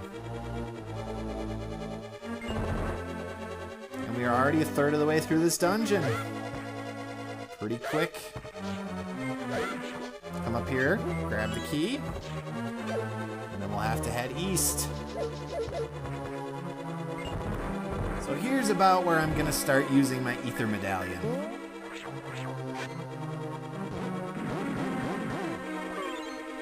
So freeze and pound, that's gonna be my regular routine for the next couple of rooms. And dodging. Ugh. Stupid spikes. What's wrong with that anti-fairy? Just kind of spinning there. Alright, let's see if we can dodge all these little clouds. Ugh. Dodge. Okay, I could probably use my magic powder on this anti-fairy. Missed. What the? Missed. No, I didn't mean to go north. Alright, get it. What the? Ugh. Come on! There we go. Hit the key. Let's hit the block here. I guess it's just trying to frustrate me at this point, and it's working pretty well. Now, these little gecko guys are pretty frustrating too. They're kind of like the rats from the beginning of the game, except they do a lot more damage. Like they take 3 or 4 hearts off if you actually get hit by them. So I'm going to try to dodge them, as is my MO, of course. And here I'm just going to try to slash them into oblivion. So, nothing suspicious about this room. You have to lay a bomb down and throw it over this little cracked area. And that releases light down into the room directly below it. And that comes into play for when we actually take on the boss, whose name is Blind. Who doesn't really like the light.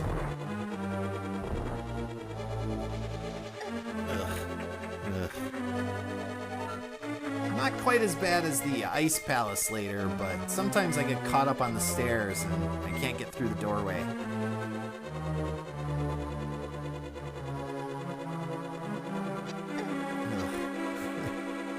Crazy. Okay, so now we're 2/3 of the way through, making good progress. Avoid these guys. And that big stone there we can pick up, because we do have the power glove. First we'll see if we can get some magic refills. Couple. No, I can't pound the rock.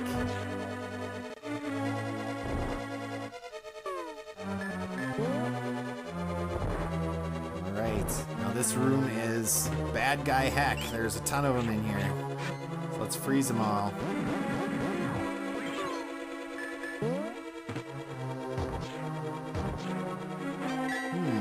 Who's that? Oh. Well, I guess we can just take the princess out, or the descendant. That's pretty nice. Don't have to fight the boss, maybe. Just clean up these guys. And we still need the special item of this dungeon, which is to the far left. That's what we need the key for. Get in here. And hit these blocks. And the floor does fall out. And now we have the Titan's Mitt. So this is the glove that lets us pick up the black blocks. So the black 8 balls and the larger stones that are black in color. You can go up there and to the left in that previous room, but it just leads to a trap room. So not really worth the effort. And interestingly enough, if you take the princess behind you outside, she freaks out a little bit and says she can't handle light, and so she runs away and ends up back in the basement. So that's a little suspicious. And instead, let's try putting her in this light in this room. Ah, too bright. And this is Blind, the dungeon master. So you have to hit him 3 times. That releases his head to float around the room and shoot fireballs at you. He has 3 heads that you have to defeat. So each head takes 3 shots. Dodge. Okay, we got 2. We need 3 more. Here's my potion here. 2 hits to go. Ugh. Get him. Come on. There we go. Piece of cake compared to Helmasaur King. Now the reason I do this dungeon next is because of the Titan's Mitt. That allows you to access a couple of really cool upgrades, including getting the 3rd level sword, which is significantly more powerful than the Master Sword and helps out a lot in the next dungeons. So I don't think this maiden really tells us much. She just kind of repeats the obvious. But she is necessary, so we did have to save her. And eventually they will be able to open up Ganon's tower on the top of Death Mountain. So perhaps I am of the bloodline of the Hyrule Knights. And I do think I have the potential to destroy Ganon.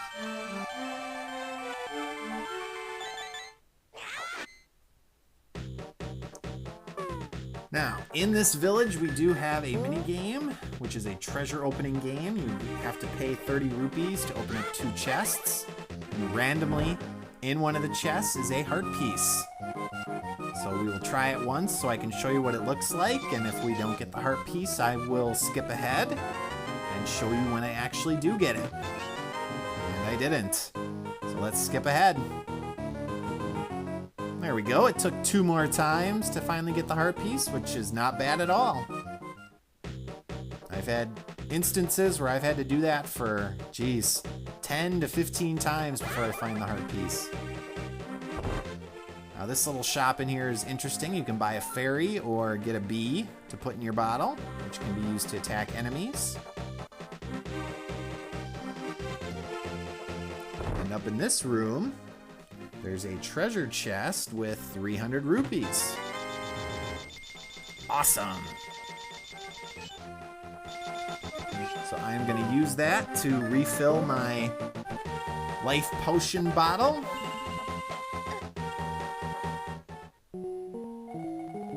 And in my next episode, what we'll end up doing is doing a bunch of side quests. So I'm going to upgrade my sword, get a couple of heart pieces, get a new item or 2, and then we'll continue towards Dungeon 2, actually. Which is actually the Swamp Palace, I think, not the Water Palace. So, thanks for watching, and I will see you all next time. Hello, everybody, and welcome back to my Let's Play of The Legend of Zelda: A Link to the Past. This is thejonnymar, and we are continuing with Zelda Mania, and this episode will actually be Side Quest Mania, as I'm going to be doing a bunch of items, heart pieces, and other things that aren't necessarily required for the different dungeons we're going to be doing soon. And as you saw, my first thing to get was 300 rupees, giving me a demonic amount. And interestingly enough, if you run into these trees up here, I guess this one's not going to do it. They will actually spit out bombs sometimes, and as you can see, you can talk to them. So this one gives you the clue about Blind's Dungeon, which is the 4th dungeon. And the reason we did that one second was so that we would get the Titan's Mitt, which lets us access this little frog character. And although we didn't do it in the light world, the blacksmith actually is missing his partner, and this is that blacksmith's partner. So we need to bring him back to the blacksmith. So head on up to the north and east. And use your magic mirror to transport back to the light world. Like so. And there the little dwarf is back. Yes, I did find your partner. Happy days are here. Now temper my sword. To do it, you gotta exit and go back in. Again, I just dropped by like with the Zoras. No, temper my sword. Yes, I am sure.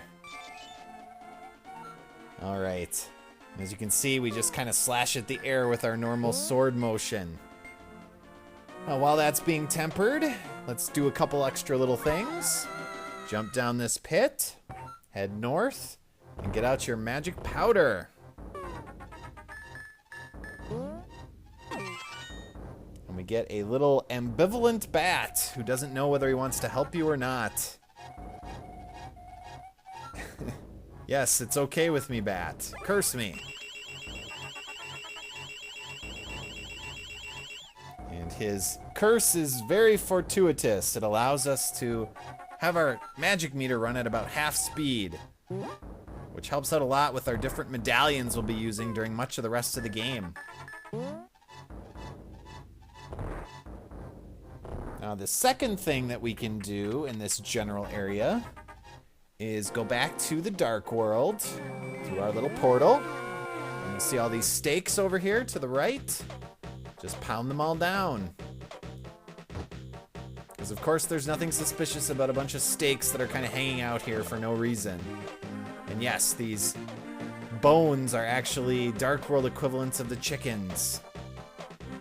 I'm going to show you a little later in my bonus section of the game all different secrets, like what happens if you continue to hit a chicken. It's not pleasant. So there's another heart piece. And we need one more for a completed heart container, so let's go get it.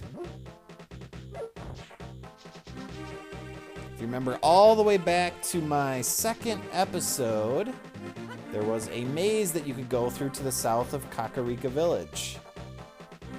And there is roughly an equivalent to that in the Dark World.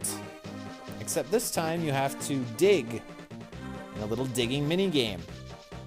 So you have to pay 80 rupees to get 30 seconds, I believe, of digging time.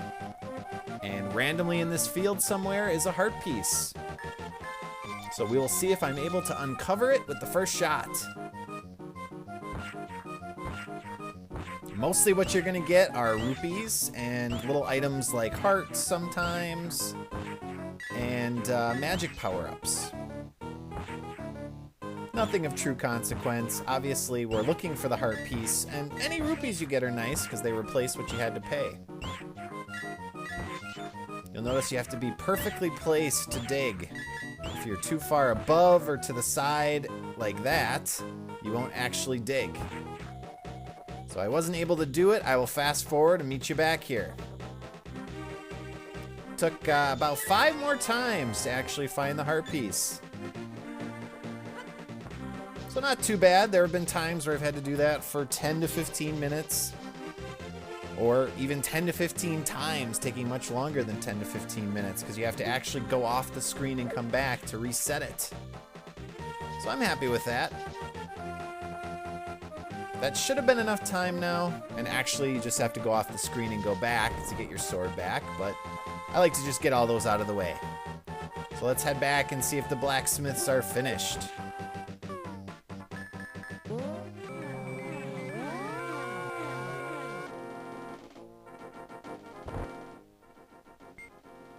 Well, yes. Ah, the red blade. 3rd power sword. Awesome. This makes the game much easier from now on. So the next thing we're going to go for is the ocarina, or flute as it's called in this game. So there's a man in Kakarika Village in the bar. If you talk to him, he mentions that his son disappeared. And his son was someone who really liked to play the flute. Well, that son is over here in this forest. First, we're going to get a heart piece, though. Head down here and use your magic mirror. And then head in the cave.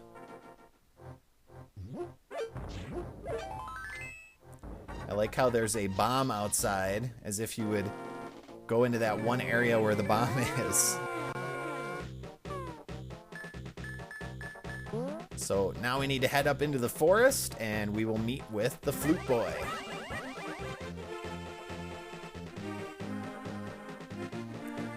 Basically what the flute boy mentions is that at some point he passed over into the Golden Land and ended up becoming this creature.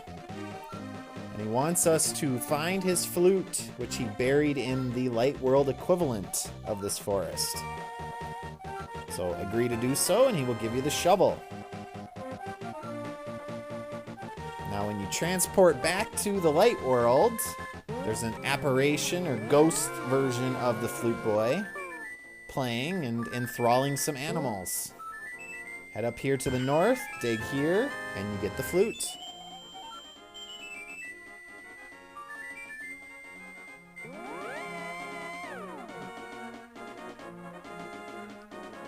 And it forces you to actually wait there while he finishes up his little song.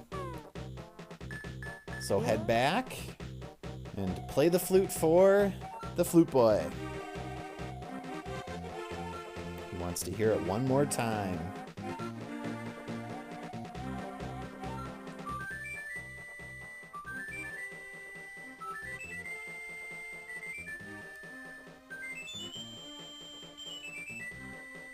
We're pretty skilled at playing it for just getting it. And it turns into some sort of weird tree creature. So he asks you to bring the flute back to his father. I'm not going to do that. Basically, you can go back into the bar in Kakarika Village and play the flute, and it tells his dad that he's okay and you found him, and kind of lets his dad be at peace. And I don't really feel like doing that, so I'm not going to. Instead, I'm going to use the flute to get a new companion. That's right, you can get a buddy in this game. Let's head up here to Blind's dungeon, except let's go back to the light world. We have this weather vane. Play the flute again. And interestingly enough, in the original version of this, the flute made your shovel disappear in your inventory. And in this version, they actually keep the shovel in your inventory. Whoa! We get a flying duck. So now, once you play the ocarina anywhere in the light world, that flying duck will come and pick you up, and it'll actually take you to preset points that allow you to travel around much quicker than just having to run places. So that makes getting around quite a bit easier. The last thing in this area is this chest, which apparently the key was locked inside. So where might we be able to bring this chest? Any ideas? Any people that might be experts at lockpicking? Perhaps of a thief-type guild? Well, if you thought of it, or you might have known, I guess, we have to go back to that thief that's at the entrance of the desert in the light world. So that's where we're gonna head next. And now that we have the glove, we can actually pick up this rock and cut around this mountain, save us some time. You have to be careful when something's following you. If you try to sprint with your shoes or fall off a platform, the item will actually disappear and you'll have to go back and get it where it was.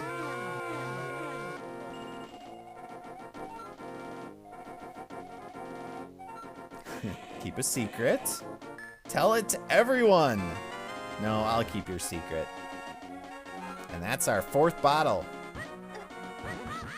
Awesome. Now I can have my standard supply of 2 potions and 2 fairies. And I'll also show you a great fairy, because I don't think I've used one yet. They restore all of your health. And unlike later games, you don't have to sit through a bone-chilling screech when they do so. So that's a bonus. Alright, the last item we're gonna get is the last medallion. Just take care of these guys. You'll notice over here to the left a suspicious little formation. Use your mirror. Takes you up onto this platform. And you can use the Book of Mudora to get the last medallion, the Bombos.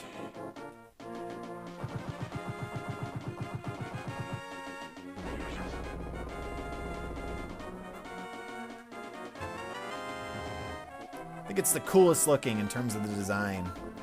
Now this one is non-essential, so you don't have to get it technically, but obviously I'm trying to go for everything. So with our side quest-orama finished, we will now head towards our next dungeon, which is actually Dungeon 2, the Swamp Palace. So remember way back, we went into a water area to get a heart piece earlier in the game. Well, now we can actually access that dungeon since we have the flippers.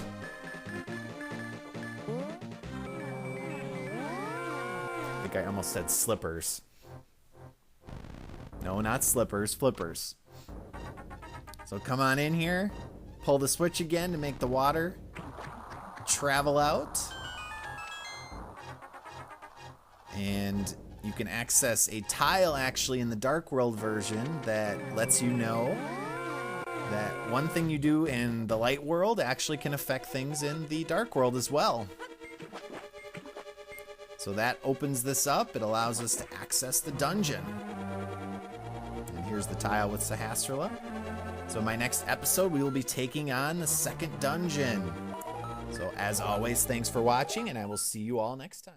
Hello everybody, and welcome back to my Let's Play of The Legend of Zelda: A Link to the Past. This is thejonnymar, and we are attempting the second dungeon of the Dark World this time, the Swamp Palace. And this is a harrowing dungeon of twists and turns and evil enemies that we've never seen before. Well, not really. Actually, it's just a bunch of really annoying enemies that we're gonna have to take on this time.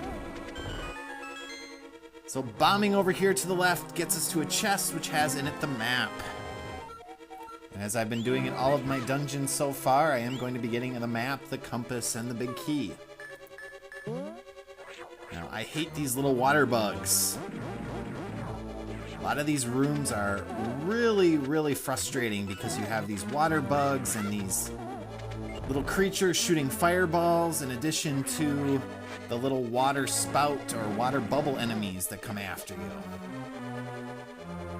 And pretty much every enemy in here does not freeze when you use the Ether Medallion. Instead, they just disappear, which means you can't restore your health with the hammer. Now, you can actually bomb the wall here. It just takes you to a couple items in the other room. They're not really worth my effort, so I'm not going to go after them. Push this switch to bring water into the room, and this will allow you to access the rest of the dungeon. As you can see, this floor is now flooded. So swim on over and head to the left. Now this is the main room where you're going to be arching off of or going off of for the rest of the dungeon. This room here to the south is completely optional because all you get out of it is the compass. So if you're not interested in the compass, of course you can skip it. That's what you do to get it.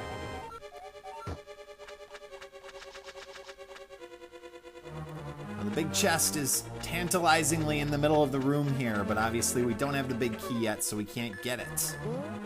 So instead we're going to head over here because we need a little key to access a room. Dodge and weave.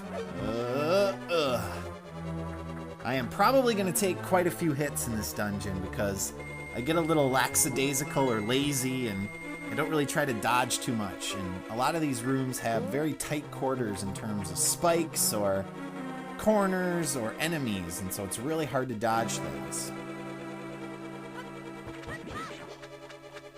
And for some reason, I'm just not very apt to use my sword when I should. So we might have to use a potion much earlier than I expect. So here's our other switch we need. Let's hit the crystal switch there. And of course run into the spikes. Again, we need to flood the room. And to save yourself some backtracking, hit the switch again to raise up the blue blocks.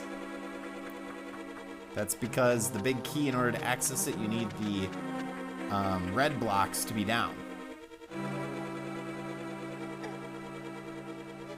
So dodge and let's go for another swim.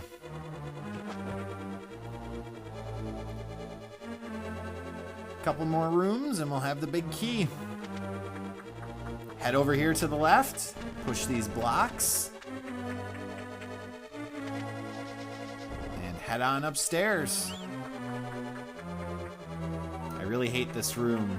We've got a big fire thing in the middle. We've got all these water bugs. Things shooting fireballs. Go in the right pit.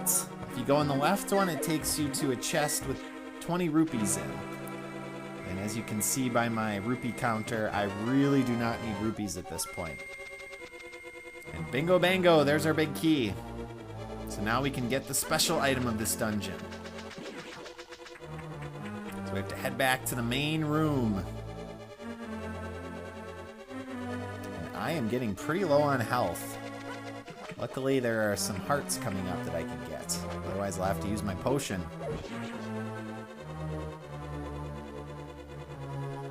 Alright. Hop down, head up here to the north, and get your special item. The hook shot. Boing. Now use it over here to the right to get a little key that lets you progress to the last part of this dungeon. You can also go over to these little platforms all over the place. Again, just a few little items, nothing of real consequence. Now, this room has a secret switch that opens up these doors to the north. You have to push the statue here onto the switch. You might think, of course, to go through this door right in front of you, but actually you want to go through the one on the right side. So try to dodge these. Ugh, come on. Jeez. Stop being so stupid, Johnny. Alright, one more switch to hit. This drains out the water and lets us progress. And by heading south, we can get some rupees and also some much needed hearts, for me at least.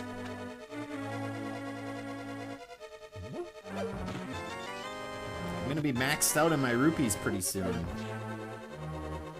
Link can only hold 999. And that is a nice thing about this game. You don't have to upgrade your wallet. Ugh. This is before that came along in Ocarina of Time. Now you gotta head through the second one from the right. And this allows you to get down to the last level. Let's get a couple more hearts before we head down. So we're almost through with this dungeon already.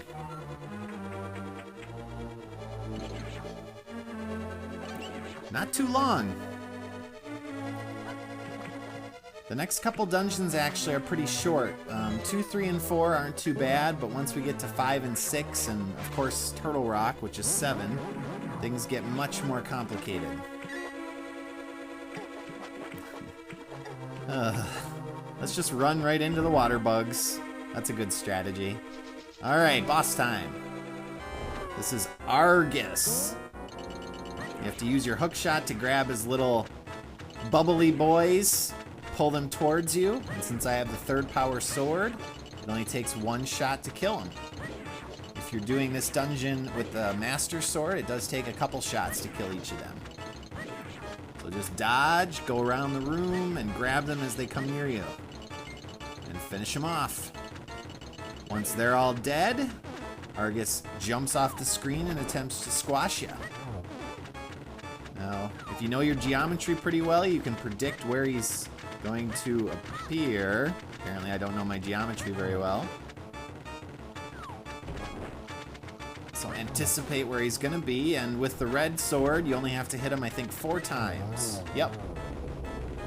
And I think with the master sword, it's about 6 or 7, maybe 8 times.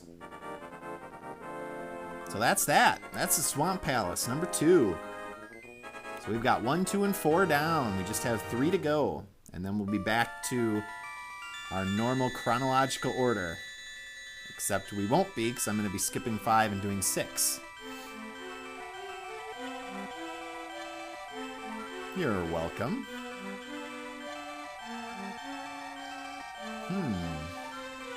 As long as they live, huh? So basically we have to kill whoever has it now, right? Not really a hero thing to do, but I'm up to it. Ganondorf.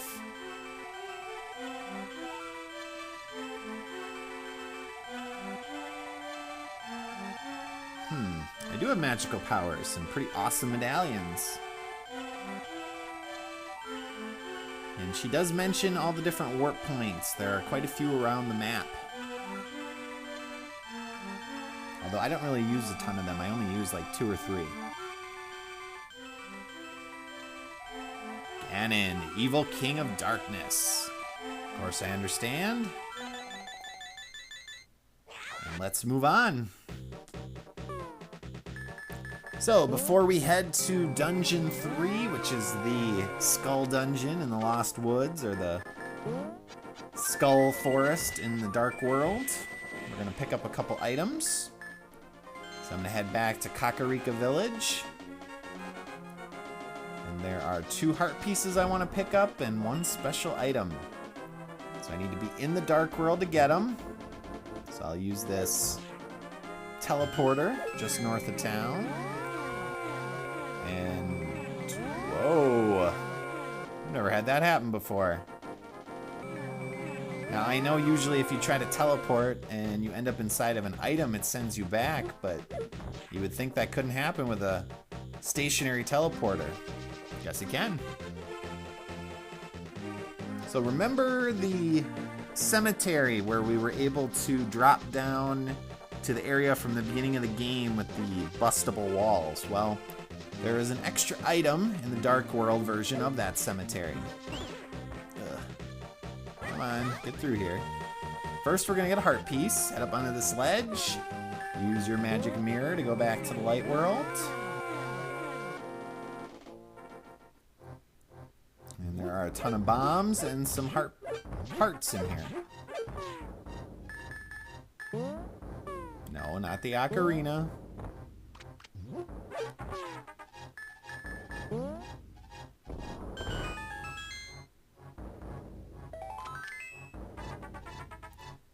And in the actual cemetery itself, we need to get into the gravestone on the far right.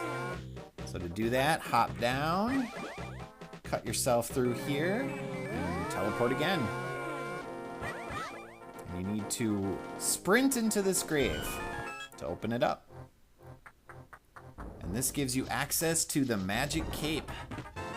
I love this item.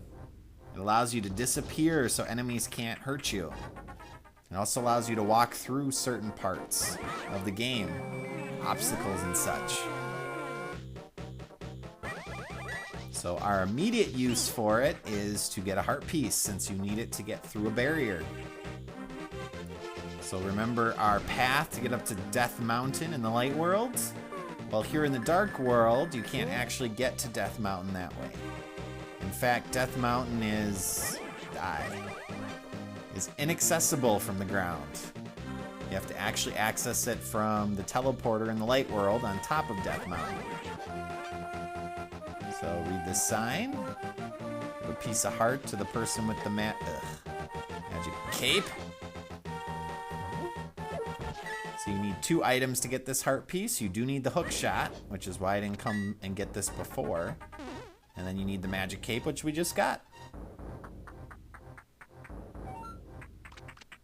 So use the hook shot to get across this pit. And use the magic cape to get through this little bouncy barrier. And there's our heart piece. Now then,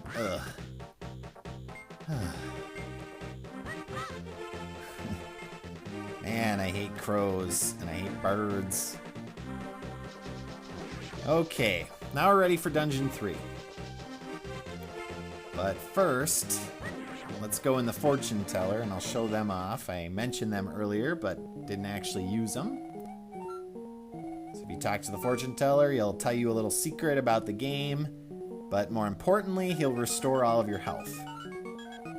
So he mentions there's something hidden in the Dark Pyramid. Actually, something pretty important.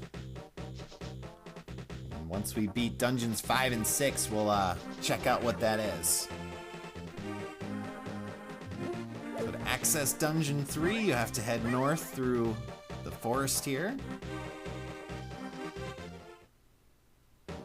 There are a couple different pathways that you can go, but only one of them actually leads to the dungeon. You can walk right over this pit. Now, the third dungeon's pretty frustrating because it has a lot of different entrances and areas that you can go into. So unless you know exactly where you're going, it can take a lot of time to get through. Luckily, I do know where I'm going. So in my next episode, we will take on the Skullwoods dungeon. Thanks for watching, and I'll see you next time. Hello everybody and welcome back to my Let's Play of The Legend of Zelda: A Link to the Past. This is the thejonnymar, and we are continuing on with the Skull Dungeon. So our first goal in this dungeon is to find the big key, and we do so by going north from here using this little statue for this switch. All masters. Gotta hate them. If you get caught by them, they take you back to the entrance. You gotta redo everything.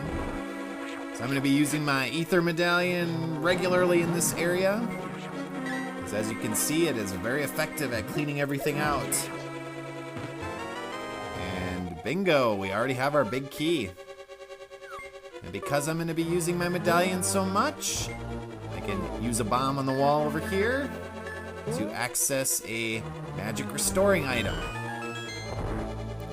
Now this dungeon has a lot of optional rooms, and it's pretty easy to get lost because you have to pretty much know the direct route to get through all of it. And as you can see, there are different parts of the dungeon you can access through different entrances here in the overworld, so to speak. Now the area I'm going to go into next, I don't usually go into because it's sort of a dead end. And the only reason to go into it is if you want the compass, which normally I don't get, but since I'm going for 100% in terms of important items, I will get it this time. So as you see, different enemies we need to look out for. These crystal orb enemies, the electric enemies, and obviously just pits. Ugh. And fire columns. Nice big room here, lots of space, lots of pits. Now if you head north from here, you can hook around into the main room with the big chest. But instead, I'm going to come this way to the right. This also leads to that room, but we can pick up the map along the way. So let's eradicate all these mummies and dodge these wall masters. Now, you used to be able to actually freeze the mummies, which again, then you could bust with your hammer to get magic restoring items, but for some reason in this version, they just get killed. Step on the star switch and get your map. So to access the big chest there, you actually have to go outside and dodge enemies. Don't hit them like I just did. Cut through this grass and fall down, and we are now in the back end of this room. So you'll notice there is a crack there in the wall. That'll take us behind where the big chest is. Don't get hit by spikes. I repeat, don't do what I do in that case. And again, don't go into the room with all of the pits. Come over here and hit the star switch first. By hitting that switch, you'll get rid of the pits, and you can now access this pull switch, which blows up the wall.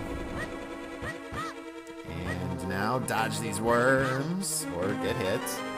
And we get our special item, the fire rod. So this is helpful for fighting the boss, which happens to be weak to fire. So we will be using that liberally in that boss fight in a little bit. Let's proceed to the next part of the dungeon.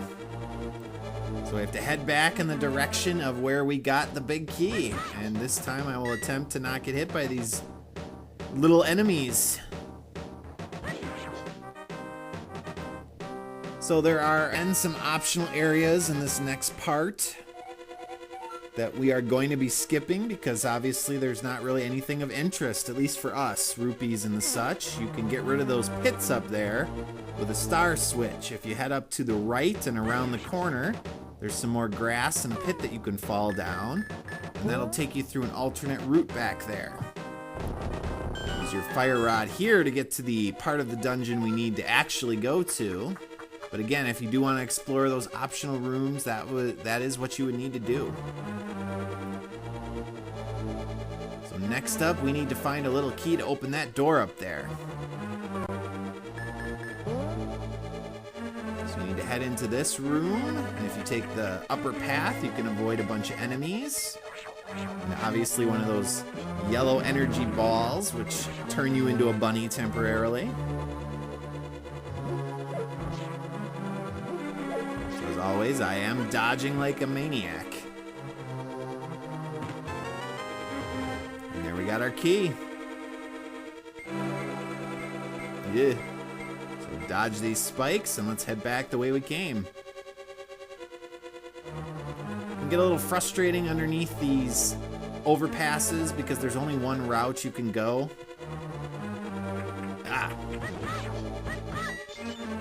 So sometimes you can get stuck on those walls down there and you just have to keep running around until you get through.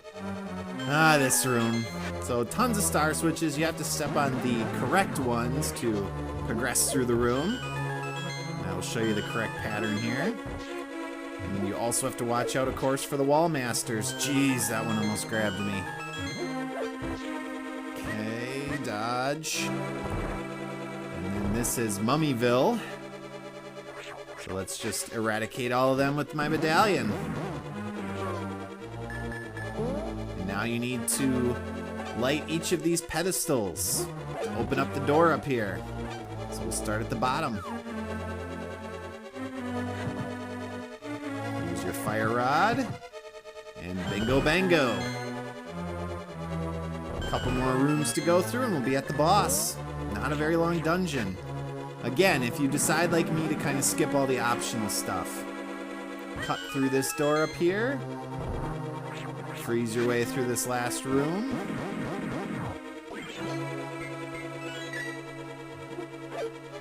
and we are one room away from the boss. And that was a very well-timed magic upgrade. I'm going to need every bit of magic I can get.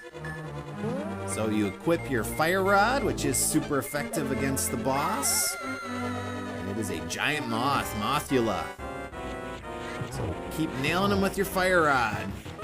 Dodge his little beams, dodge all the spikes. This room can get pretty crazy. So just keep dodging and keep shooting, and wow. Yeah, so not too tough, as you can see. Takes about 8 or so shots from your fire rod, maybe 10.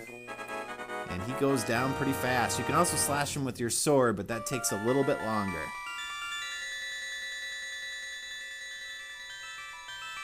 And that's pretty much the only use for the fire rod in this game. You will use it for one more boss fight in the near future, but other than that, it is just something nice to look at, I guess. The Great Cataclysm. Huh. So if someone evil gets the Triforce, then a hero arises. And if the evil one gets rid of the hero, then I guess the world is doomed for eternity. Well, that would suck.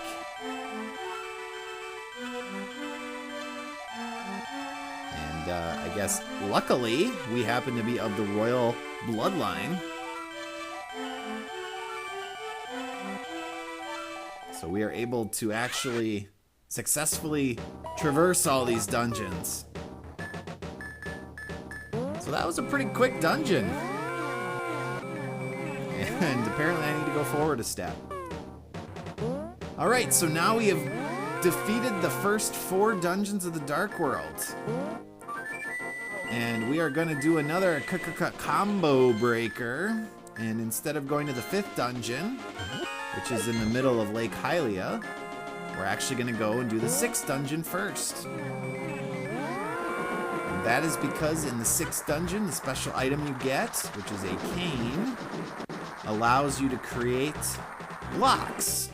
And within the 5th dungeon, there's actually a switch that you need to push a block on top of.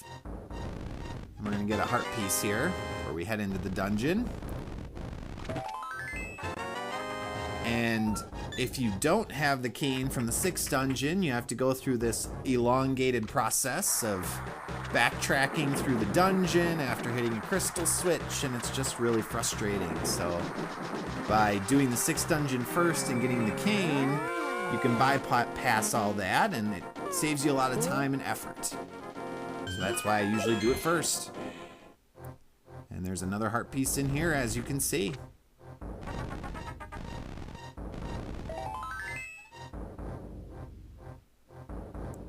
So the next dungeon we're going to do is 6, and it's called Misery Mire, or I think it might be called Misery Mine in this version of the game. In order to access it, we need to get rid of this big storm with this really cool rain effect. I remember really being amazed by it when I was a kid, especially at the beginning of the game. So this is what you need the Either medallion for, or Ether medallion. Seem to go back and forth. Use it on this little spot, and that clears the storm and opens up the next dungeon. And so in my next episode, we'll be taking on this level. So as always, thanks for watching, and I will see you next time. Hello everybody, and welcome back to my Let's Play of The Legend of Zelda: A Link to the Past. This is thejonnymar, and we are beginning the 6th dungeon of the Dark World. And we are actually skipping the 5th dungeon, the Ice Palace, to take on this dungeon, Misery Mire. And so I am going to be using my medallions, of course, quite regularly in this dungeon, as I have been, but I'm actually going to switch it up a little bit. And as you see, instead of using Ether, I'm going to be using Bombos quite a bit. And that's because these Wizrobe enemies are really, really painful and annoying. And if you don't take care of them as quickly as possible, they can really put a hurting on you. I think they do about 5 hearts worth of damage if you don't defeat them. Or get hit by them, I should say. Which is nothing to sneeze at. So this dungeon is all about finding keys and trying to find them in the quickest way possible, or the most efficient way. And so I think I kind of have that down. I'm not sure if my route is necessarily the quickest way through, but it definitely works for me, and so I'll be showing you it. So we do have 1 now, and if you continue over here to the right, this room actually has a couple keys in it. We'll take out all of these redhead skeletons. Here's one of them, and if you head down here, there's a switch, which didn't activate for some reason. And in this chest, as I take damage, is another one. So head north from here, and we're going to grab our 3rd key, which is pretty much all we need. After that, we'll be able to continue on with the dungeon. We're also looking for a crystal switch, because as you see, the blue blocks are currently in the up position. And we need to get them down. So here's our crystal switch, and here's our 3rd key. We are ready to rock and roll. Jeez. All right, let's head back the way we came. Now this dungeon is very spread out, and so all of the items that we're looking for, the map, the compass, the big key, we have to run around like a fool to all the different areas of this floor. Here is the map. And really, for the most part, I don't even usually get the compass when I play this, because you have to go through an extra room and some extra effort, and it's not really worth it. Ugh. A lot of close calls so far. And I should have sprinted here, but oh well. A lot of that was the wrong button. A lot of enemies in this room. Take them out with Bombos. It always takes me a little bit of time to get used to the controls for this, because it's not the start button like it is in the SNES version on the Game Boy Advance. It's actually the Y trigger, or whatever you want to call it. In this room, you got to use the fire rod, and this is just to get to the compass. So if you're not going for the compass, you don't have to do this. You can just head south. But the start button actually brings up the continue and save screen, so that's why occasionally you'll see me make that mistake, where I hit that instead of the Y trigger. So we are hot on the trail of the big key, and we have to do another little lighting of the pedestal puzzle. And we also have to dodge these Wizrobes. So push these blocks out of the way. You have to do it in both rooms. This one's a little bit more dangerous because you do have 3 Wizrobes. Wow, how did that miss? I'm not complaining, but geez. And now get out your lantern and okay. Light all the pedestals. Come on, light. And see how much damage they do? Jeez. Now what this does is, if you remember from earlier dungeons, there are certain areas where you have to extend the room by doing something, and like the sand desert palace, doing this opens up and extends the next door room. And if you don't do it, there's a telepathic tile in there that you can talk to Sahasrahla with.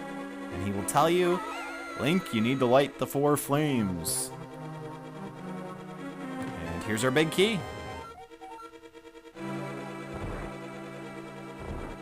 So we got the compass, we got the big key. That leaves just the special item of this dungeon. So, let's go get that. So we have to head back towards the main room. And there's a devious little trap coming up. So you need the hook shot for it.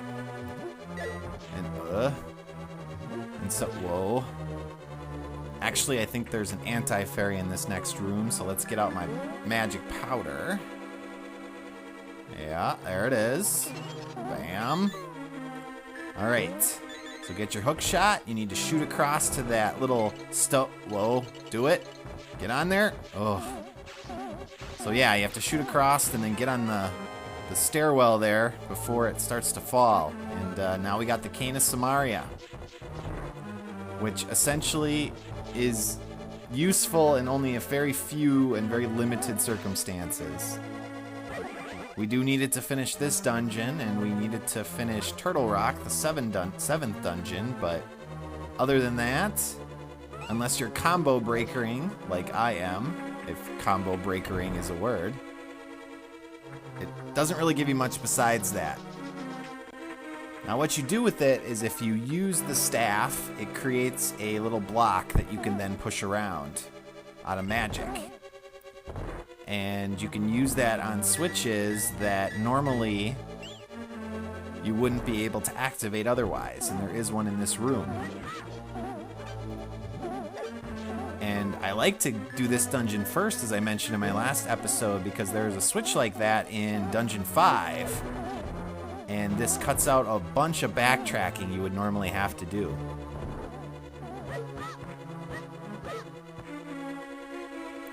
So head over here to the left. I'm gonna pull out my magic cape here, because otherwise there's this spiky thing that'll hit you. So we have to activate another crystal switch. So we have to come up here to the north and throw our boomerang and miss. Oh, we got it that time. And you can actually bomb above this little stone up here in the wall to the left, and it'll take you into a room with a bunch more rupees. But as you can see, I'm maxed out on my rupees currently. So we need another crystal switch. So bomb here to the north, and there it is. Hit the switch, and then watch out for the anti-fairies, and I'm gonna get nailed. Yep. For some reason, sometimes when you bomb the wall, it has like little rats that come out of it and hit you. Now, one more time, we have to hit the crystal switch. And we are almost done already with this dungeon. Not quite as fast as some of the other ones, but not too bad. Head up here to the north, head to the left, and we are ready for the boss, Vitrios, which is a giant eyeball. So what you need to do is stand over here to the left, and as his little eyes come at you, usually they come right for you. This is a little different. But just slash like a madman. And by standing to the left, you should be able to dodge all of his lightning attacks that he uses. Keep coming at me, boys. Ugh. Okay, maybe not. Come on, come after me. And you want to do it on the right side, because as you can see, Link is left-handed. Why is that last eyeball not coming after me? Come after me. Come on, jerk. Ugh. Come on. Wasting time. Okay, there we go.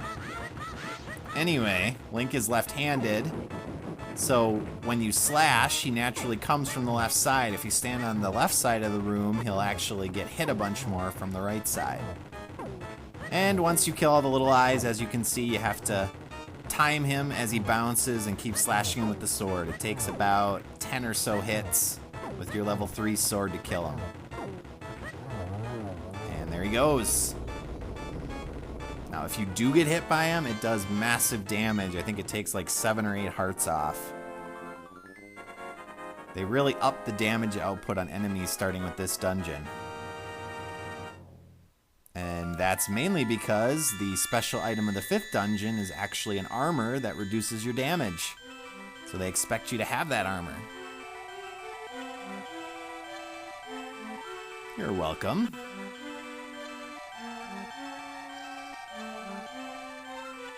Well, I guess that's a good thing.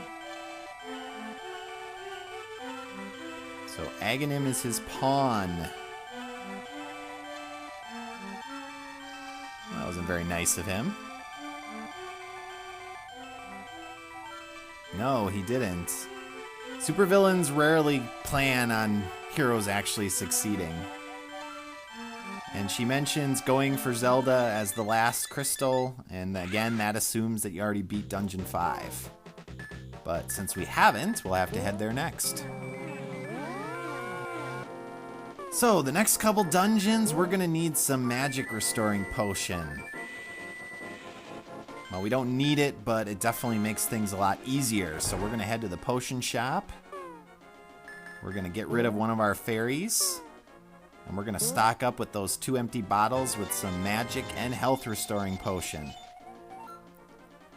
Use up some of this maxed out rupees that we have.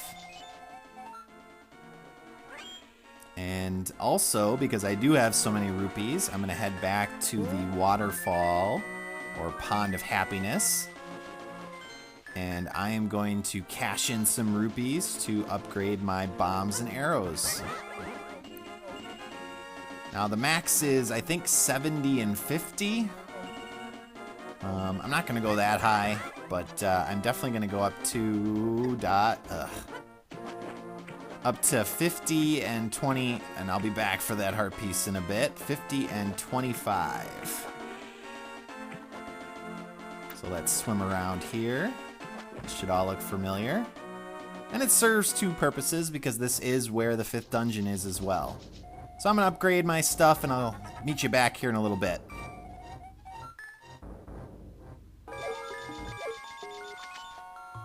Alright.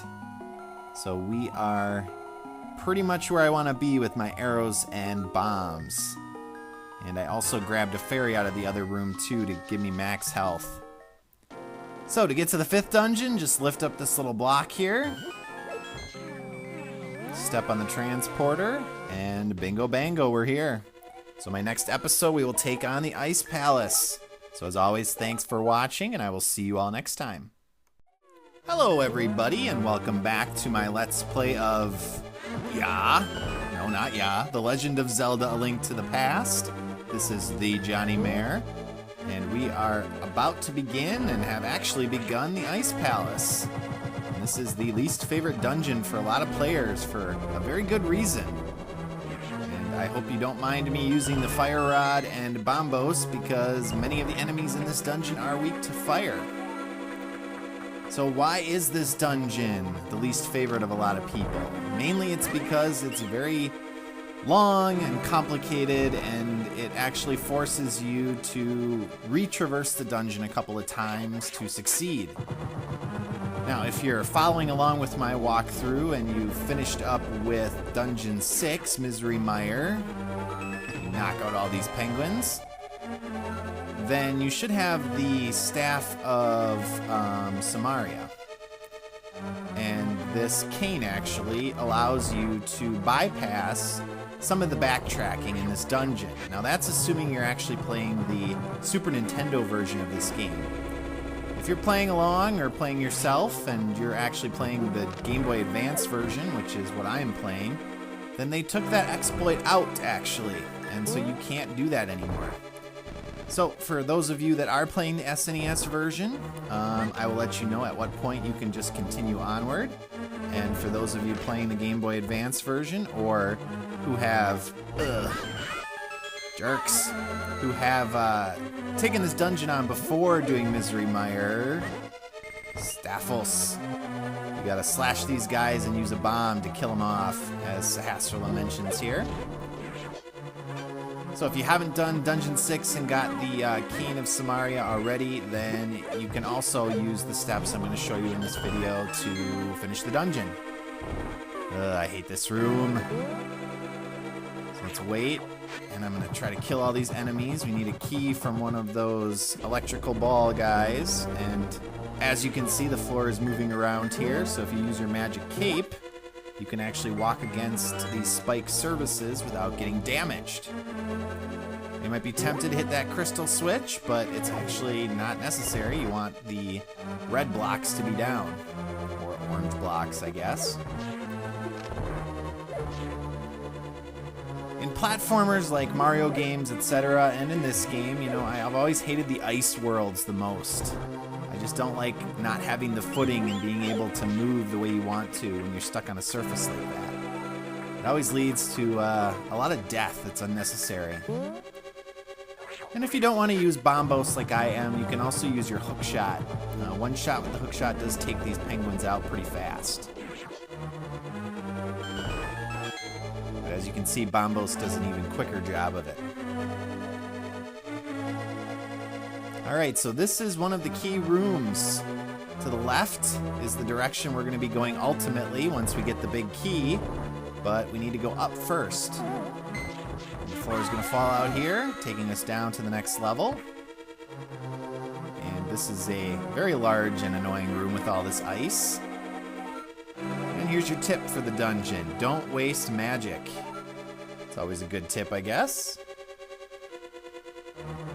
To start backtracking now so that we can find the big key. And I think we also need the map too. So use your hook shot to get across here, and then head back this way. And luckily I have the magic cape to protect myself. I do use it quite a bit in here, as you're gonna see. Alright, more use of the hook shot. I remember when I played this version of the game for the first time, the Game Boy Advance version, and when I got to this dungeon, you know, I played it the way I always did, as I'd been playing it for this walkthrough, and I got to the room where the exploit is, and I was so irritated that they took it out. And I'll go over that in more depth when we get there, but how dare they change the game that way and force you to go back and actually backtrack through the dungeon. I guess they had their reasons for doing that.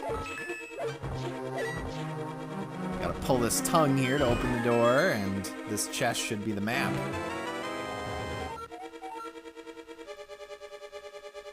So as you can see, there aren't really any enemies in this dungeon that are very dangerous, like in Misery Mire, for example. Here's the big key. Alright, so now we gotta find the big chest. Some more tongue pulling. And somehow I managed to sprint there, not quite sure how. All you have to do is cross over here to the left and use one of your keys on this door, and we're back to that key room I mentioned before. So this time we're gonna deke out this little spike ball and go down these steps.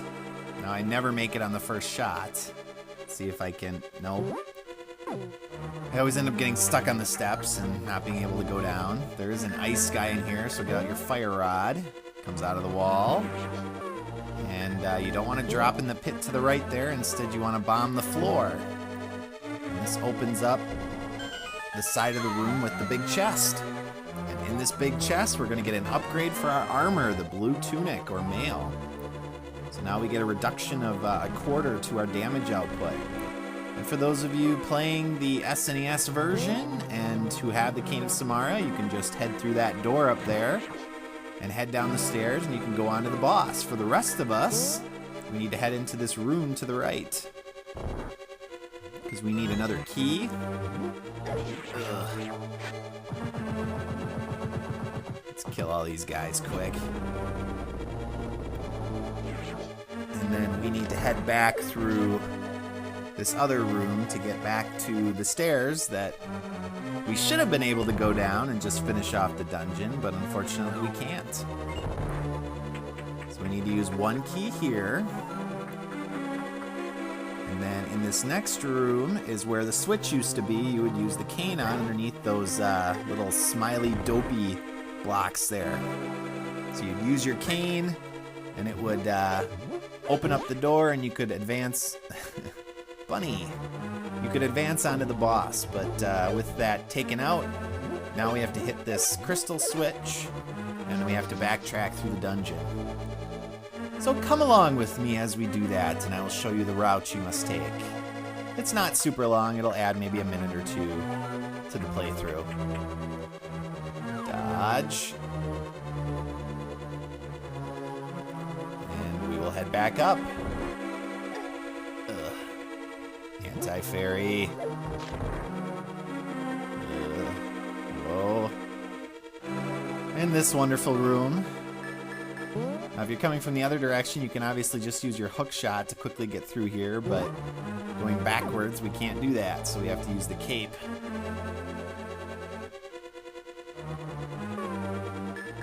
And we are going to need one more key, so step on this switch here. There we go.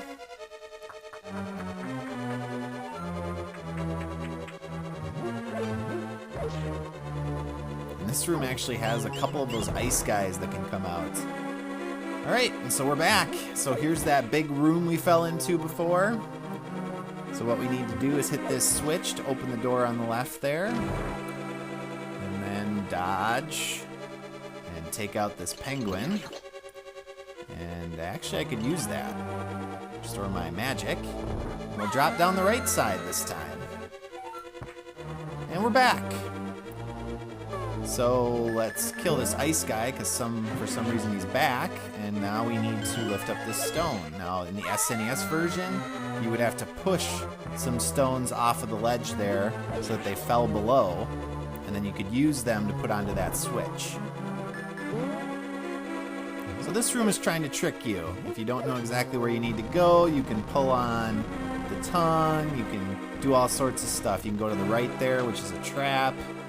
And all of that is trying to trick you up and make you take damage. So here's our boss, Cold Stare. Now you can use Bombos to immediately eliminate his icy shell, or you can use the fire rod over and over again. It takes 4 or so shots with it.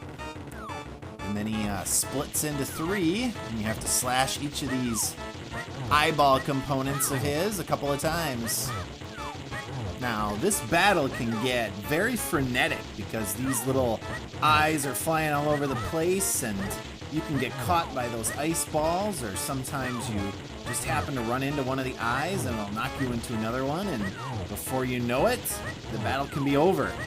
I've been pretty lucky so far. I haven't gotten trapped, but oh geez, I'm not gonna count my chickens.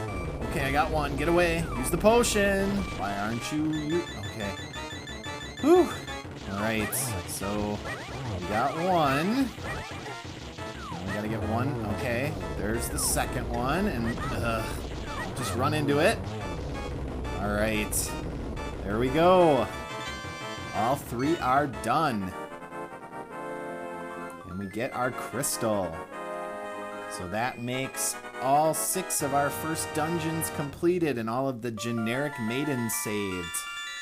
So that just leaves Zelda in our last dungeon, Turtle Rock.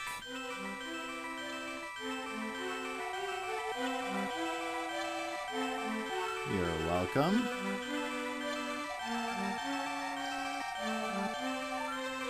Did they now? Mysterious powers. And it seems those powers might have gone away over time. Well, that's too bad. I do seem to still have some pretty awesome power that I can use.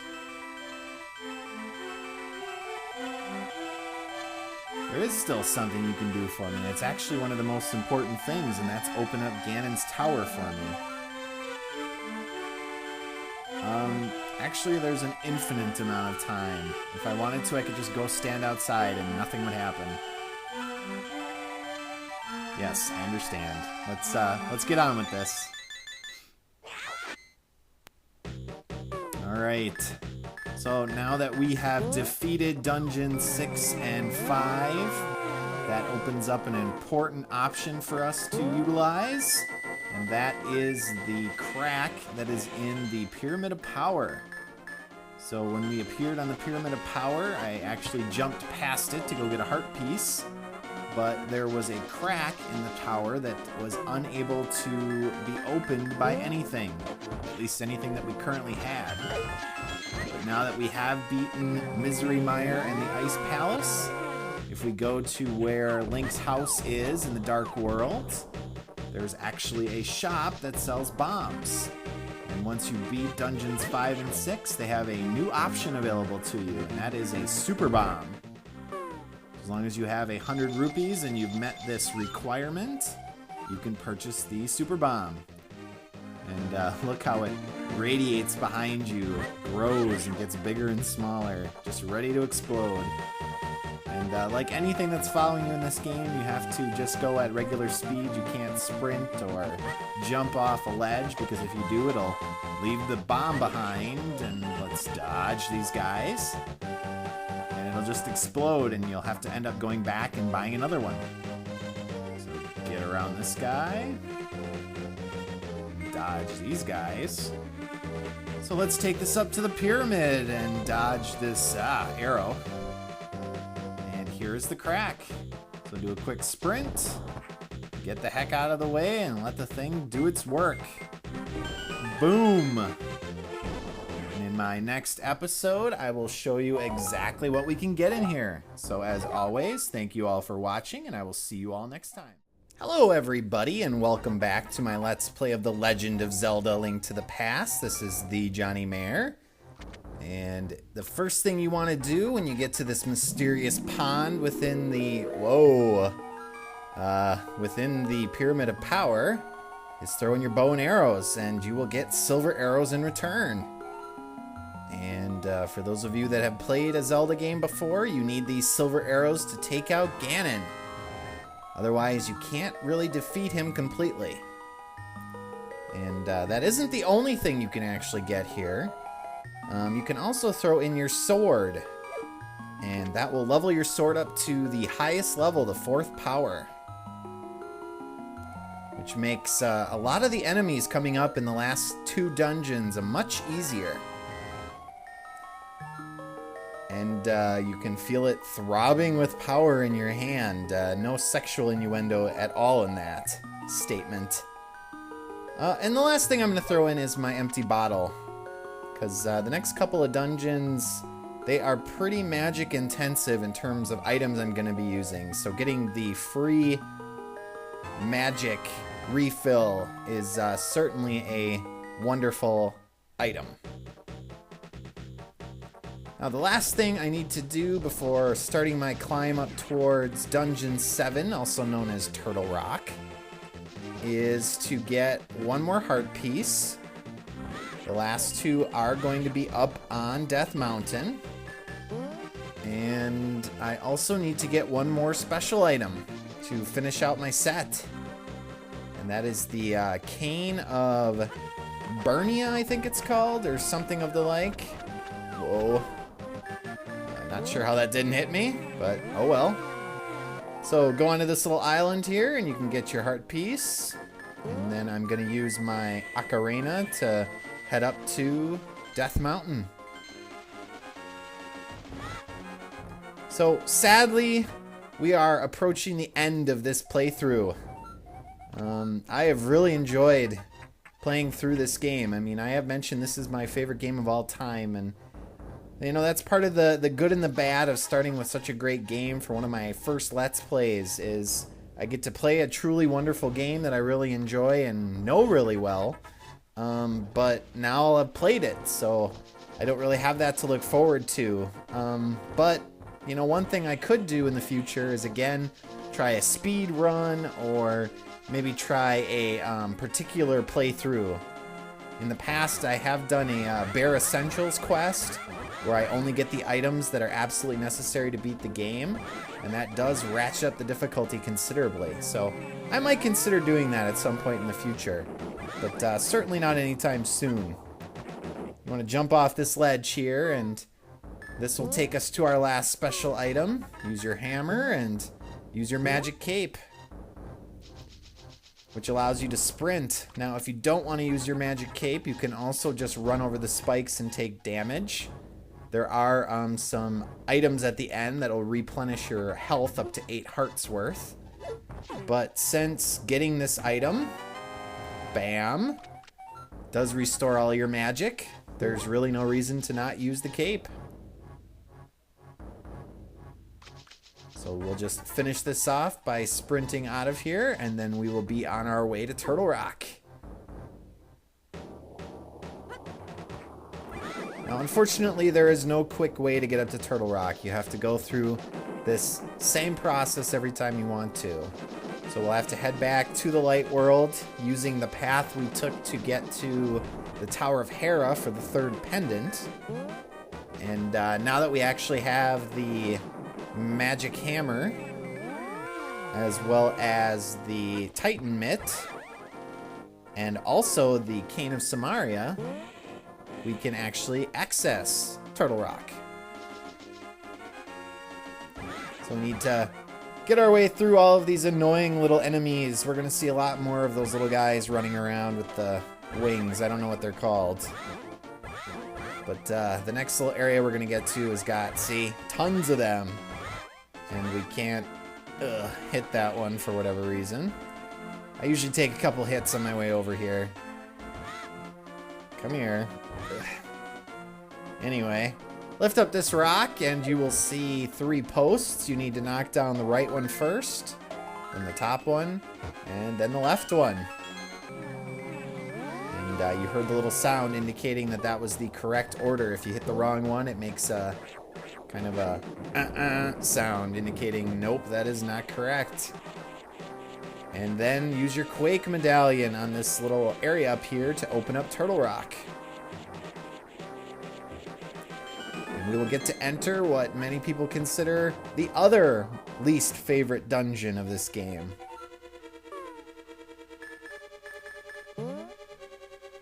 So, talk to this little telepathic tile here, and Sahasrahla mentions that this will be a magic-intensive dungeon. We do need to use the Cane of Samaria to create little platforms to travel around in the different rooms. And it is very easy to get lost in here, because there are a lot of little side rooms and trap rooms that you can end up getting stuck in. So we'll start by going into this northeast room. Create a platform, and we're going to head south, and you see all those little pedestals, and we have to light them all. So hold up here to hook around, and use your fire rod to light them as you go near them. So we'll start with these 2, then we'll light this one on the right, and finally this one. And quickly time yourself up through this door. And now we're going to have some cheese graters up here, so use your magic cape to elude them. And this will get us the map and also a key we needed to advance through the dungeon. Of course, you don't need to use the magic cape here. You can try to time this out and use the safe zones. I am going for speed here, so I don't feel like wasting that time. And you can also just run through them and take damage. I think it only does about 1 or 2 hearts worth of damage. So nothing too overwhelming. Now that room up to the right there at the top is a trap room. Just has a fairy in it. And since we're pretty much well stacked, I'm going to skip it. And this is where the compass is. Now, interestingly, in this room, the door closes. You have to be facing away. So charge your sword, and that'll let you get out. goal is to get to the upper left. Through this door here. Ugh. Skeleton! And now we get these cactus-like enemies that are very reminiscent of a Mario enemy. And if you use bombos, you can take them out in one shot. Otherwise, if you hit them, each little section of their body starts to fly off, and it starts to get faster and faster. And we also have Chomp Chomps in here. Another Mario enemy. So you need to push this block over here. Makes a chest appear. Jeez. See if we can get this without getting hit. Sweet. Alright, and now we're starting to see these little passages you have to go through. They're going to shuttle you around the room. So we go on this little journey. And in the next room, you're going to have 2 to choose from. So choose the right one first. And the right one happens to be the correct one also.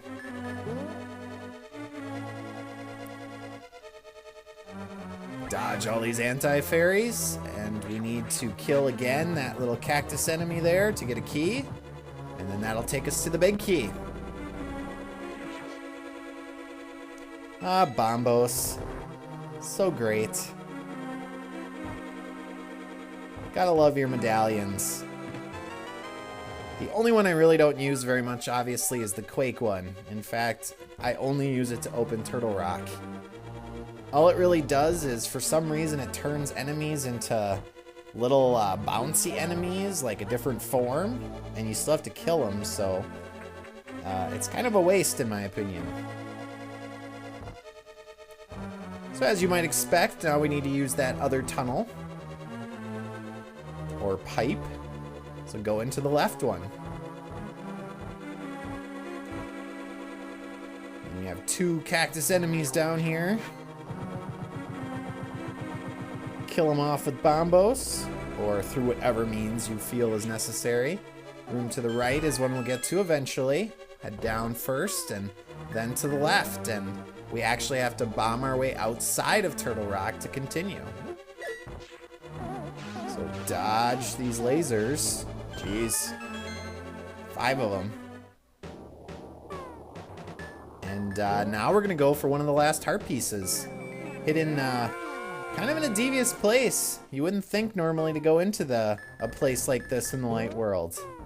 And unfortunately, they actually changed these enemies in this version too. They used to be the kind from the first dungeon of the Dark World that followed you around when you moved and mimicked you. But now they made them these one-eyeballed ones. So it actually makes it a little bit more difficult because you have to wake them up and then shoot them, and sometimes you miss or hit something besides them. Ugh. Like the stones. Come on, just die. Thank you. Ugh, silly. And that's our second to last heart piece. Just one more to go. And along with the heart we'll get for finishing this dungeon, that'll max out our life meter. So use your cane here, and we will get the big chest, which has the mirror shield in. So now we can actually dodge or reflect back the laser beams. Not that it actually reflects them, it just absorbs them. That is a mechanic that they incorporated into Ocarina, for example, that you could actually reflect stuff back at enemies. Unfortunately, not in this game. Now, the direction we want to go in here is up. You can go to the right here, and this is a bonus room. You have to kill all the enemies, push that top block after they're all dead, and then pull the tongue of the left statue there to advance. And it's a room with a bunch of rupees. Hit the switch. And obviously, we're so late in the game that there's really no reason to collect rupees at this time. So I just dodge it. And now this room. Big maze. You have to find a switch to open a door. There's a bunch of fire columns swinging around to damage you. So use this route that I'm showing you. Head up from here. Hook around to the left. And then head down. And here's the switch. Just step on it. That opens the door. And then we need to head back towards the beginning. Hook back around and retrace our steps. And then at the second intersection up here, head north and left, and that'll take you through. Not too terrible, but if you don't know the route, it can be pretty frustrating in that room. Because you end up going around and around and taking damage the whole time. This is a little endurance test. You don't have the magic cape. Having to dodge that enemy and all those lasers, and if you want to go for those treasure chests, they do have rupees in. Again, not so useful for me. You can also bomb through the wall there to the south, and that'll just take you outside for no particular reason. So let's head back now that we have our key. Use our cape again and head to the left here. And we are actually almost done with Turtle Rock. So let's use our medallion here to kill off all of our enemies. Now, unfortunately, I'm not going to have enough time in this video to actually finish off the boss. So what I think I'm going to do is save that for my next episode. So I will get towards the boss here. We just have one more room to go. And in my next episode, we will start off with that boss fight with Trinix. So as always, I want to thank you all for watching, and I will see you all in my next episode.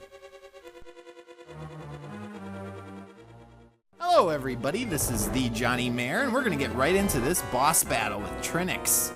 He has 3 heads, his 2 little ones are elemental, so you have to shoot them with the opposite element. In the case of this right one, it's ice, so hit it with fire. And he is already dead. After stunning them with an element of the opposite type, you can hit them with your sword. And for each of them, 3 hits is enough to kill them off. And you also have to watch out. Come here, you jerk. Come on. Ugh. Get it? There we go. Okay. You also have to watch out for the main head there. He'll wag his tail at you, and then he'll shoot out and hit you. And it does a load of damage, as you see. Now, hit him. Now when he's in this form, you have to hit the middle section there. Ugh. Okay, let's heal here. And you have to hit that middle section 3 times if you have the 4th level sword. So one more should be good. Yep, there we go. Now Trinix is awesome. I think it's a really unique boss fight, and he's not the hardest, but definitely takes a little bit of time and effort. And he hit me more often than I expected there, having to use a potion. And that is it. We have now saved all 7 of the maidens. And this last maiden is actually Princess Zelda. So it's nice to see a different sprite than just the generic maiden. Yes, we are the legendary hero. That has been well established. Really? Well, that's nice. I guess I exuded hero-ness.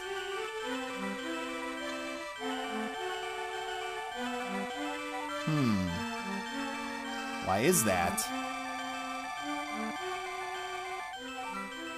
Okay, so I guess the light world is much larger than the dark world.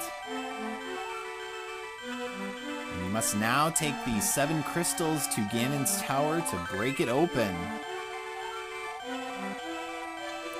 And I am going to fast forward here because all that was left there was a quick little save since I recorded that last time. And it actually went a little over my full time for uploading a video. So instead, we're gonna zoom ahead here, and I'm gonna show you where the last heart piece is. By lifting that lock, you find yourself in this cave, and if you blow a hole through the wall here, you'll get a little bit of a maze here. If you go through that north wall, you'll get to a great fairy. The right one there is actually a little decoy. It doesn't actually open if you try to bomb it. And the north one here is actually relevant to us, as opposed to usually, because because there are some fairies, and since we used up our potions, we can fill our empty bottles with these fairies if they'll cooperate. There we go. So we are set now. And this is the location of our last heart piece. So zoom to the light world, and there it is. And we are up to now a full 20 hearts. Maximum length we can get the life gauge to. We have some unique enemies up here that do a ton of damage, so let's just zoom by them and, whoa, use my magic cape to get through them. And here's Ganon's tower, pulsing with power. Piggy. Cutscene.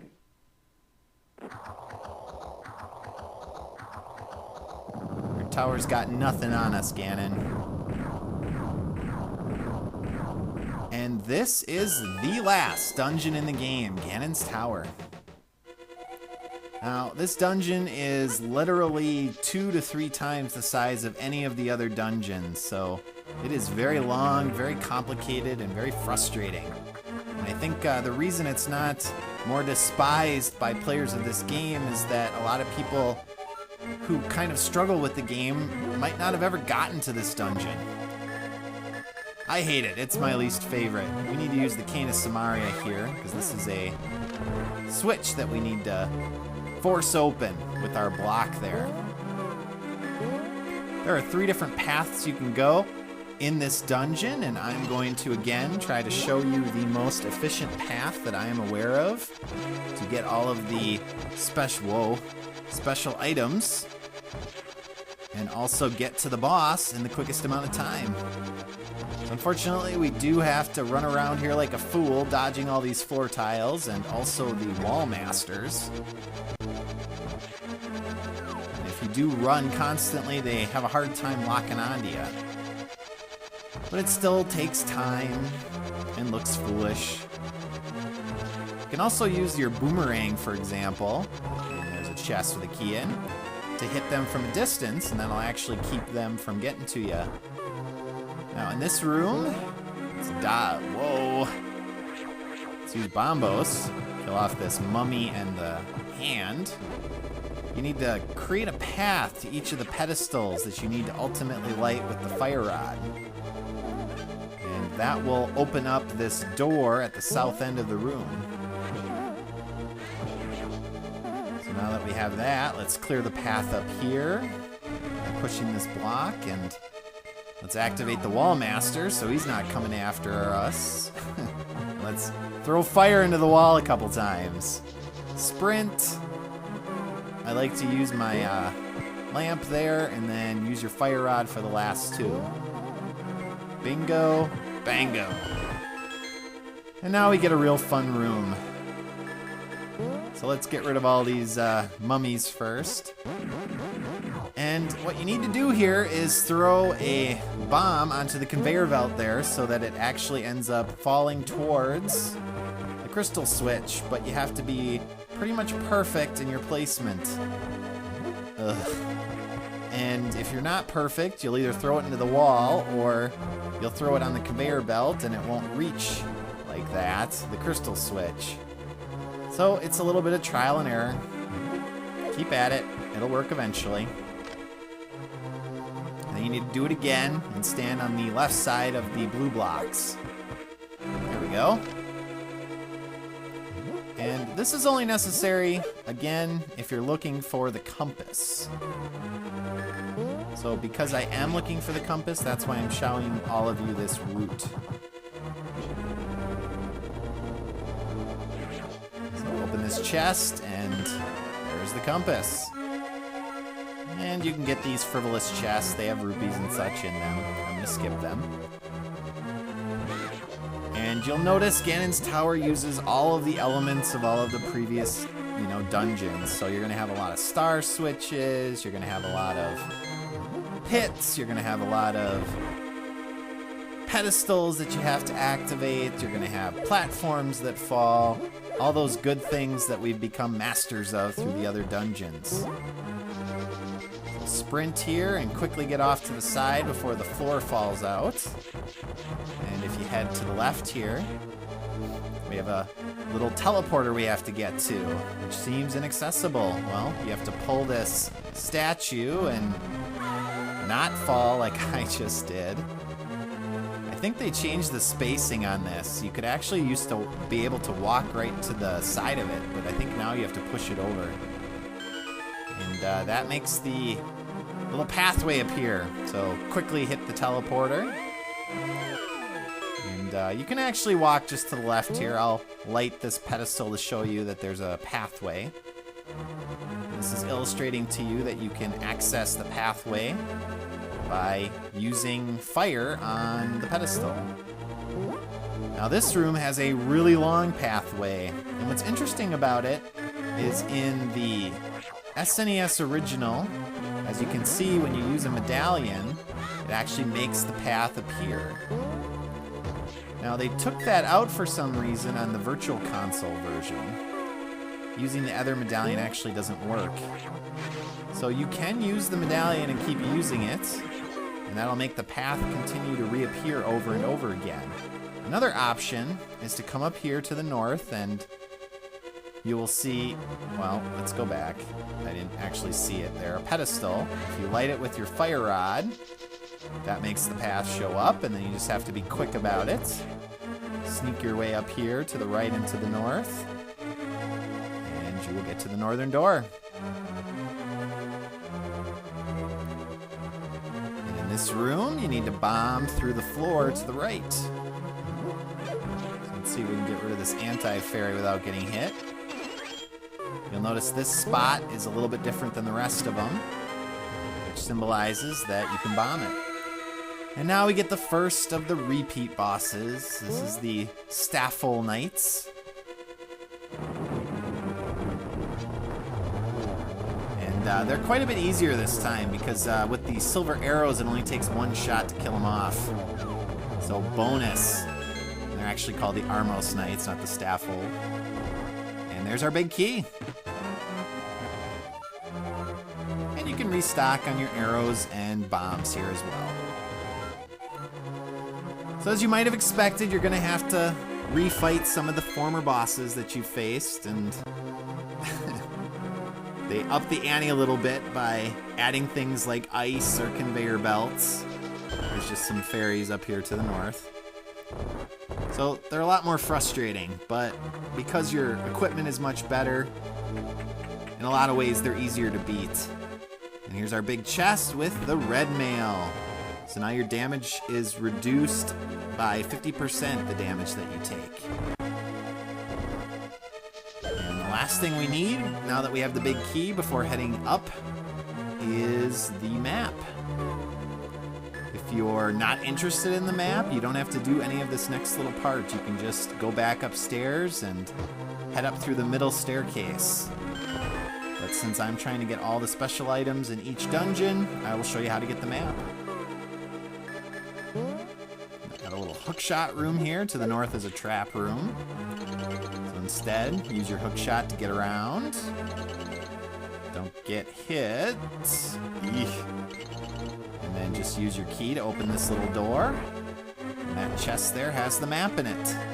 So you can use your magic cape to dodge the fire columns. There we go. And then you can just use your magic mirror to go back to the entrance. And we are roughly halfway done with the dungeon already. It helps when you know pretty much where to go. So first, we're going to get rid of this anti-fairy. Okay. Now we need to hit that switch up there, so let's use our boomerang. We'll try to dodge these little decoys. To get the door open, you have to push that switch up there to the left. So push this block. Oh, you can actually hit these guys with your sword. I didn't know that. So use your boomerang here, hit the switch, and head south. And this is a fun little room. Use this statue to block off the spike. So so it doesn't hit you. And then you have to use your bow and arrow to take out these 2 decoys. Or mimics. That's 1 and 2.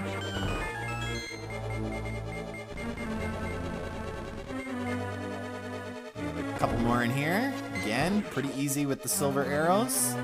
Just takes 1 instead of 3 to kill them off. And now continue up.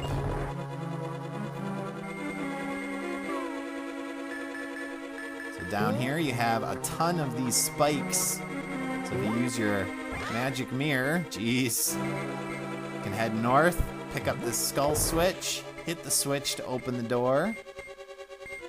And that's all you need to do.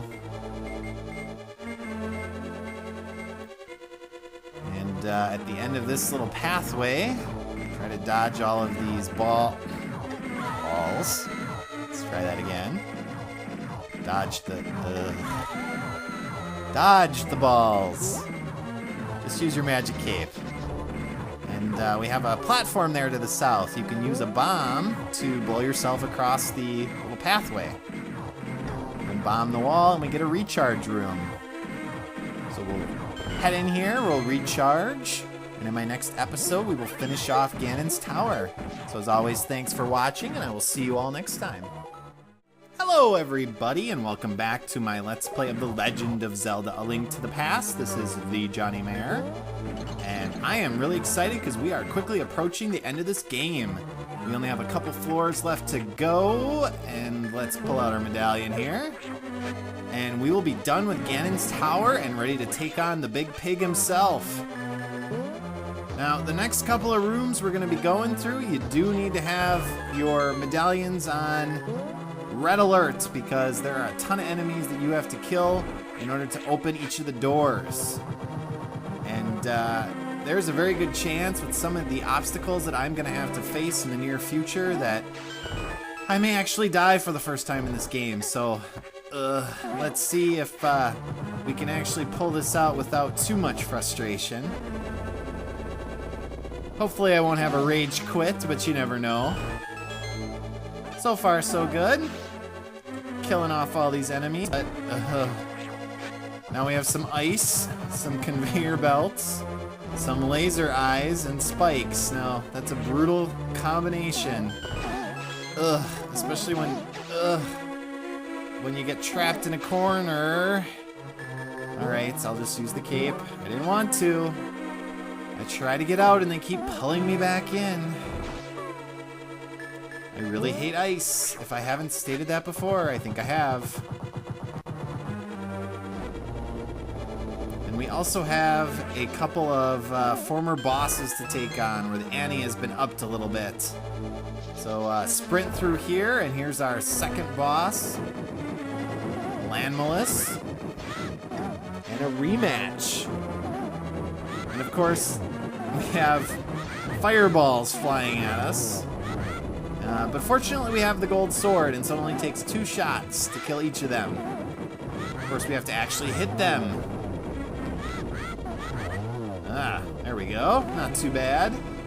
Now, we've already faced the Armos Knights. We faced Landmalus. And of course, many of you probably know what that means. We still have to fight Moldorm. Which is my least favorite boss in the game, and we will have that rematch very soon. And we get more whiz robes. So Bombos for the win. Now there's an invisible path here. I almost fell off, but I didn't. And sprint here to avoid all of those laser eyes. And now we have more whiz robes in here. Oh geez. Don't get hit by that energy beam. Wow, he reflected it. But none of them died. Great. Come on. Hit. Hit. Almost out of magic. Thank you. I could have used some magic. I don't think I have enough left for a medallion. Let's see. Alright, well, let's do this the old-fashioned way. By just running through them. Because obviously you can hear the floor is falling out. Oh great, this room. So we need to clear a path and of course light these 4 pedestals. So you need to take out these skull switches. And we also need to accumulate some magic here. And then you have to sprint south here to get through that door, which will open. Now you can also use the hook shot, and that will be my goal. But we'll see how this works out. See if we can time it correctly. So zoom in here. North, east, south, and west. Get down, sprint, and go, go, go, go, go. Oh my god. Wonderful. Well, I'm gonna have to use my potion, and we'll try that again. So let's wait for these to go out. There we go. Let's try that again. North, east, south, and west. Why didn't that south one light? Oh my goodness. Viewers, what is this? Is this the end of our journey? Are we gonna be stuck on a stupid lighting puzzle? No, I refuse. We will succeed. Come on, Link. Ugh. Sprint! How it's sprinting? Now sprint! Thank goodness. Alright, so this next room we're gonna go into isn't much better. So we're gonna have to light 4 pedestals again, and this time 4 is gonna be falling out of our way. Ugh. So we have to quickly run around and light each of them with the lamp. So do that one first, do this one, and then this one. Oh my. Ugh. Okay, well, let's try that again. This one, then this one, and maybe we'll use the cape. Nope, not enough time. Come on. Lamp, or hammer. Lamp! Get through there! Good. Alright, let's freeze these 2 Helmosaurs, and we will advance. Are you seeing why this place is so frustrating? Alright. So, you have to throw a bomb onto the conveyor... onto the conveyor belt so that it goes on the conveyor belt. There we go. And blows open a wall in the middle there. And then deke these out and run through. And then in this room we have to hit a switch. Come here, fairy. Okay.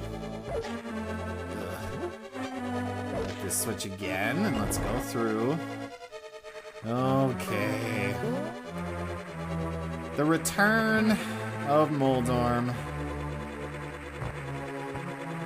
So, unpredictable as always. The platform is actually smaller, if that's possible. You can get knocked off, and like the Tower of Hera, if that happens, you have to redo it. Gotta slash his tail again, but since we have the 4th sword, we only have to do it twice. So one more hit should do it. Come on, jerk. Come at me. Got him. Alright. That is all of our reoccurring bosses. Sort of. We technically have one more, but it'll be a little bit different. So push these blocks out of the way, head east or west, actually. And more Helmosaurs. More ice. More conveyor belts. More spikes. Aren't we special and lucky? And look at all of these. Jeez. Let's cape through them. And that's it. That is officially the end of Ganon's Tower. We just have the boss battle. So, Ganon, where are you? We're coming for you and egging him. So we get to fight Aghanim again. Yes, we won't, because I'll take you out this time. And not only is it Aghanim, but there's 3 of him. So, same strategy. You need to reflect the orange energy beams back at him, but obviously, the added difficulty is you have the extra one shooting at you. And, of course, the main one, which is viewable by that shadow that's a slightly different color,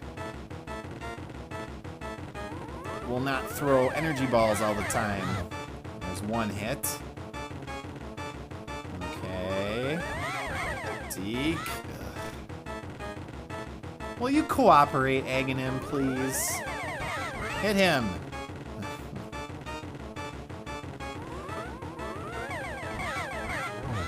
Two. At least you don't have to worry about the lightning. Ugh. Cooperate. There we go. Is that 3 viewers? Lost track. So this is becoming much longer than it should. There's 4, I think. You know, I've never tried using the bug catching net. 5, but I would assume it works. However, with the dodging you have to do, I don't think it's worth it to mess around with it. Come on.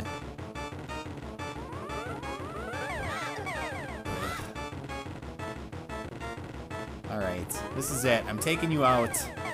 And we're messing around. Alright. Die, you jerk. What the? Slash him. So that was Ganon, and he's a vampire apparently. So let's follow him. So as you might have expected, Aghanim is not the end. Jeez. We have to still take on Ganon. And we are completely out of resources. We have been completely taxed. All we have left are fairies, so I'm gonna restock. Let's head over to the potion shop and get us some new potions. Because the Ganon fight is not easy. Well, it's not terrible, but it's certainly not a walk in the park. However easy a walk in the park is. So let's get rid of a couple fairies and restock on our blue potion. Looks like we can only get 1. Well, that's nice. So let's get 1 blue, and then we'll get a red so that we can restore our health if need be.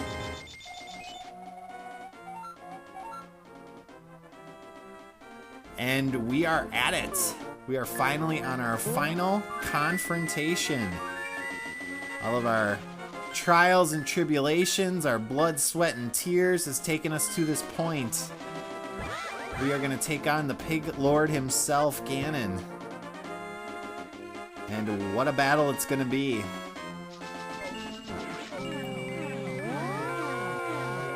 And I will save that fight for my last episode, which will be next time. So as always, thank you for watching, everybody, and I will see you all next time. Hello, everybody. This is thejonnymar. And folks, we are at the end of our journey. It is really hard to believe, but we only have one more thing to do, and that is kill the Pig Lord Ganon, and our quest will be at an end. I have truly appreciated you all sticking it out with me, and I hope that this last episode, this finale, has been worth the wait. Now, an interesting little thing here is if you are very quick about it, you can get in 1 free shot on Ganon, like that. Yes, I am a troublemaker, Ganon. Your alter ego, huh? Well, if you think it'll be so easy to beat me, bring it on. See, we gotta slash him as much as we possibly can. Keep beating on him with your sword and dodge his staff. And eventually, once you get in enough hits, he'll start shooting fireballs at you. So I'm going to use the magic cape to avoid these. He sends them out at you and then turns them into bats and flings them at you. So So keep getting your shots in as you can, and eventually we will get him down to the point where he stops and changes his attack pattern.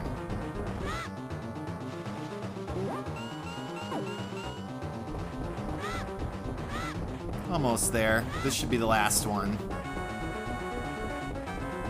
And I think he does continue with the attack pattern regardless of whether you push him over the threshold for the next part. Okay, stop with your stupid teleporting. Ugh.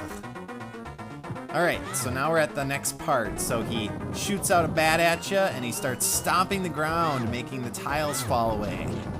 And now things get a little bit more dangerous. You can't fall off the edge there. If you do, you'll end up in an area of the pyramid much lower down, and you'll have to redo the whole fight. So stay away from the sides. And then he institutes his secret technique of darkness, where he puts out the lights. So you have to light them with your fire rod, or your lamp if you so choose. And then slash him to freeze him, and use your silver arrows. It takes 4 slashes and 4 silver arrows to take him out. There's 2. 2 more to go. We got this. Ugh. Come here. Die. 1 more to go. Ugh. Come on. Get him. Here we are. The final blow.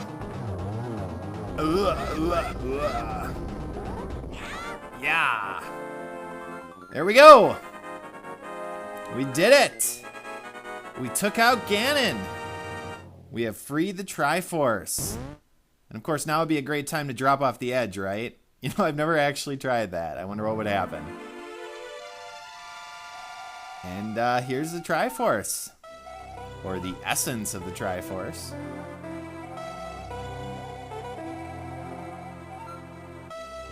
Well, being a good guy, I have purely good intentions in mind.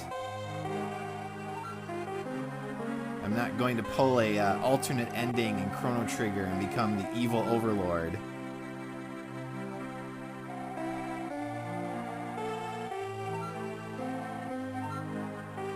So now that that's free, that should go back to being the Golden Land, I would imagine.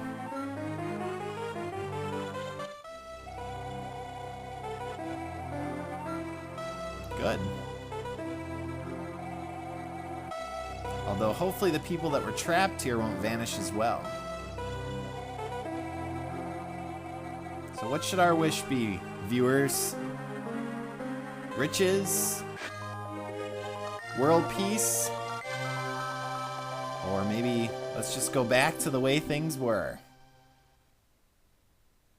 So we get a little bit of an epilogue here.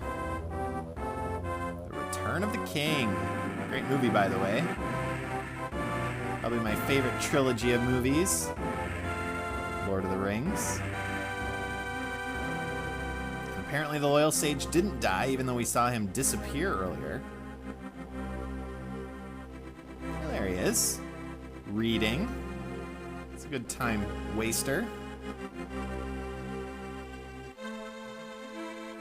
Here we get to see all of the citizens of Kakarika Village, the 2 quarreling brothers, and Sahasrahla and his family. Vultures rule the desert. Guess there's not much else going on there. Ah, the thief. There was your little tip if you didn't know that he was the one that could open the chest. The bully makes a friend. Is that the 2 that were on top of Death Mountain? Look at their heads. What do they look like they did in the Golden Land? Uncle recovers? Wow, he's not dead. So obviously this is the happy ending. Look at that mustache. Flippers for sale. Come on, Zora King, you can give them away. I just gave you peace in the world.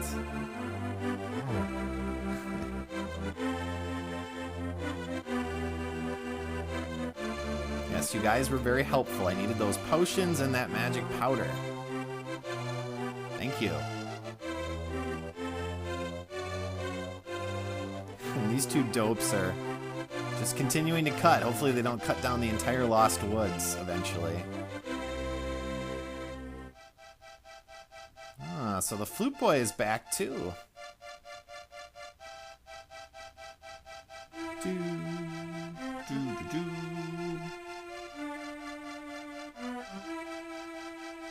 Queen of the Fairies.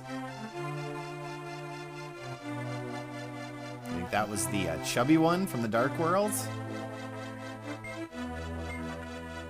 Ah, the Smiths. Oh, thank you too. No need to bow. Although we are pretty great. There was the sprinter from Kakarika. If you caught him, he said to use your sprint shoes to find stuff. Old lady. Constantly sweeping. She must have a pretty dirty doorstep. Lost old man. So I wonder if the descendants of the sages ended up getting back to their families, because this guy mentioned one of them was kidnapped by the king's forces. Now, I guess that could have just been a girl of some sort, not necessarily one of the sage descendants. Ah! There's a magic powdered one of the electric little guys. And the Master Sword sleeps again, forever. Not really, but at this point, forever.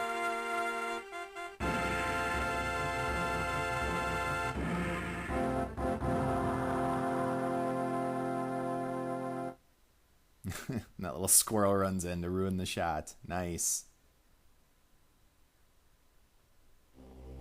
So there we have it. What a ride. This is an absolutely amazing game, and I have mentioned before in the comment sections for a few of the episodes that, you know, I consider this to be as close to a perfect game as I've ever played.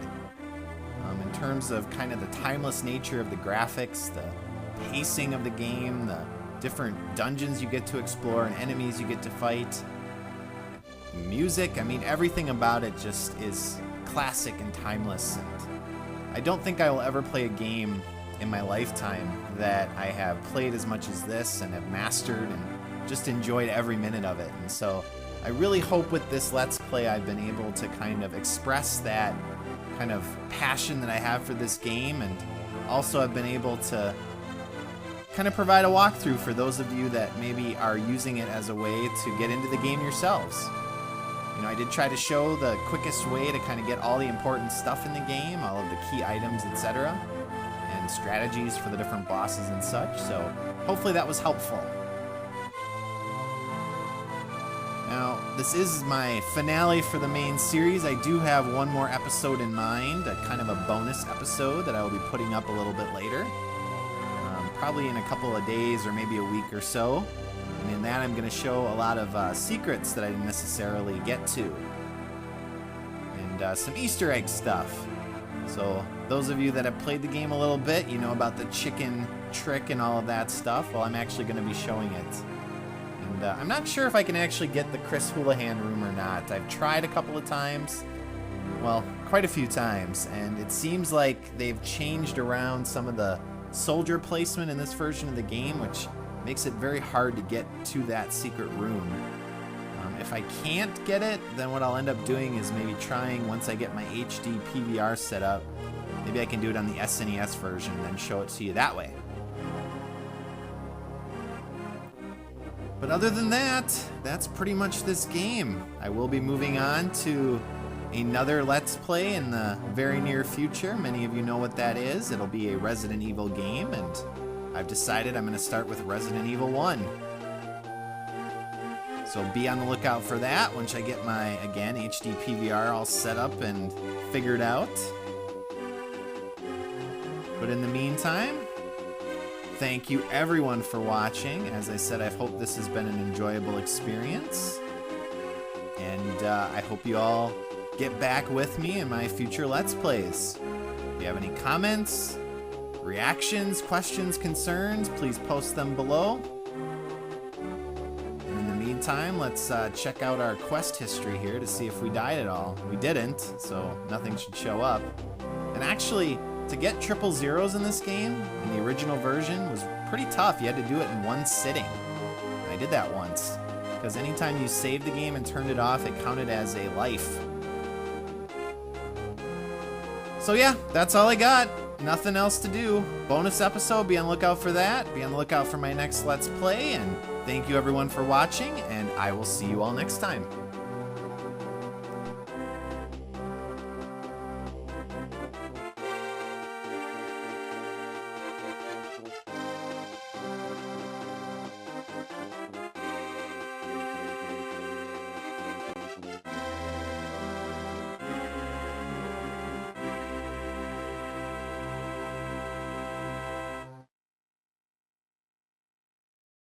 Hello everybody, this is thejonnymar, and welcome to my bonus episode of my Legend of Zelda: A Link to the Past Let's Play. So I'm going to be showing you some Easter eggs and secrets in the game. And so the first secret I want to show you is in this house here. We have this chicken, and if you sprinkle it with magic powder, it turns into an old woman. And she is not too happy about being turned into a woman. All she wants to be is another chicken. Oh well, sorry about that. And interestingly enough, if you head down here to the south and throw some magic powder on this old woman, what do you think's gonna happen, viewers? Oh, fairy. And if you catch this guy, he tells you about using the Pegasus boots, but let's move on. So the next secret I want to show you involves the oops, let's try that again. There we go. Involves getting a bee that we can capture and put in one of our bottles. So throughout the game, if you run into certain obstructions in the environment, sometimes a bee will pop out. And there's actually a very special bee called the golden bee that you can find up here where the ice rod was. So let's get our bug catching net out, make sure we have an empty bottle. We do, and run into this little platform here. And that is our golden bee. Now what's special about the golden bee is that it will attack all the enemies on the screen when you let it go, and it will also come back to you so that you can catch it and keep using it over and over. Yeah, go get him. Look at that, isn't that awesome? And you can actually use the bee on Mothula in the third dungeon of the Dark World. And it will actually hit Mothula and cause a lot of damage. Now next up, I'm gonna head over to the Swamp Palace. If you remember, there's a switch in here that drains the water around the palace here. And there was a heart piece there earlier in the game. But another little secret you can find is once you drain the water, if you come out here and pick up the fish, and dodge these guys. Come here, buddy. Okay, head north with it. And in this little pool of water here, if you throw it in, he's pretty happy, and he rewards you with some rupees. Thank you, little fish. Who said good deeds don't go rewarded? All right, the next secret. Remember the blacksmiths who tempered our sword? Well, we happen to have a hammer as well. So I wonder what would happen if we tried to help out by hammering on their metal. Well, let's see. They're not too happy about it, so we'll leave them alone for now. All right, moving on. Next secret. Pull out your Ether Medallion. Head over here into town, and you can freeze one of these soldiers. Now, normally we would use the magic hammer here to turn them into a magic potion, but as you can see, you can actually pick them up, and then if you throw them, they serve as a one-hit kill for many enemies. And you can actually keep using them over and over again. So let's head around town here and take out each of his brothers in the knighthood with this frozen person. Where's the next one? There it is. Let's get that heart. So pretty handy. Helps you get rid of all of these guys. Now, another secret. The infamous chicken trick. So the strongest enemy in the game is the chicken. And so if you keep wailing away on it with your weapon, it can take quite a beating, as you can see, but I wonder what happens if you keep doing it. Any guesses, viewers? Well, it doesn't get happy, and its brethren, aren't very happy either, geez. Oh my goodness, let's get out of here. Get me out of here. Wow. Okay. All right, and the last secret I'm gonna show you is the other infamous Chris Houlihan room. So there is a secret room in this game. And as you'll notice, I switched over to my virtual console version because you can't access this room in the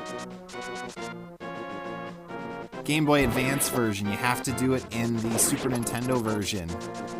So by starting from Kakarika Village and sprinting along this route that I'm showing you, and heading back towards the spot that allows you to get into the castle early on in the game, and doing it as quickly as possible, you can fall into the Chris Houlihan room.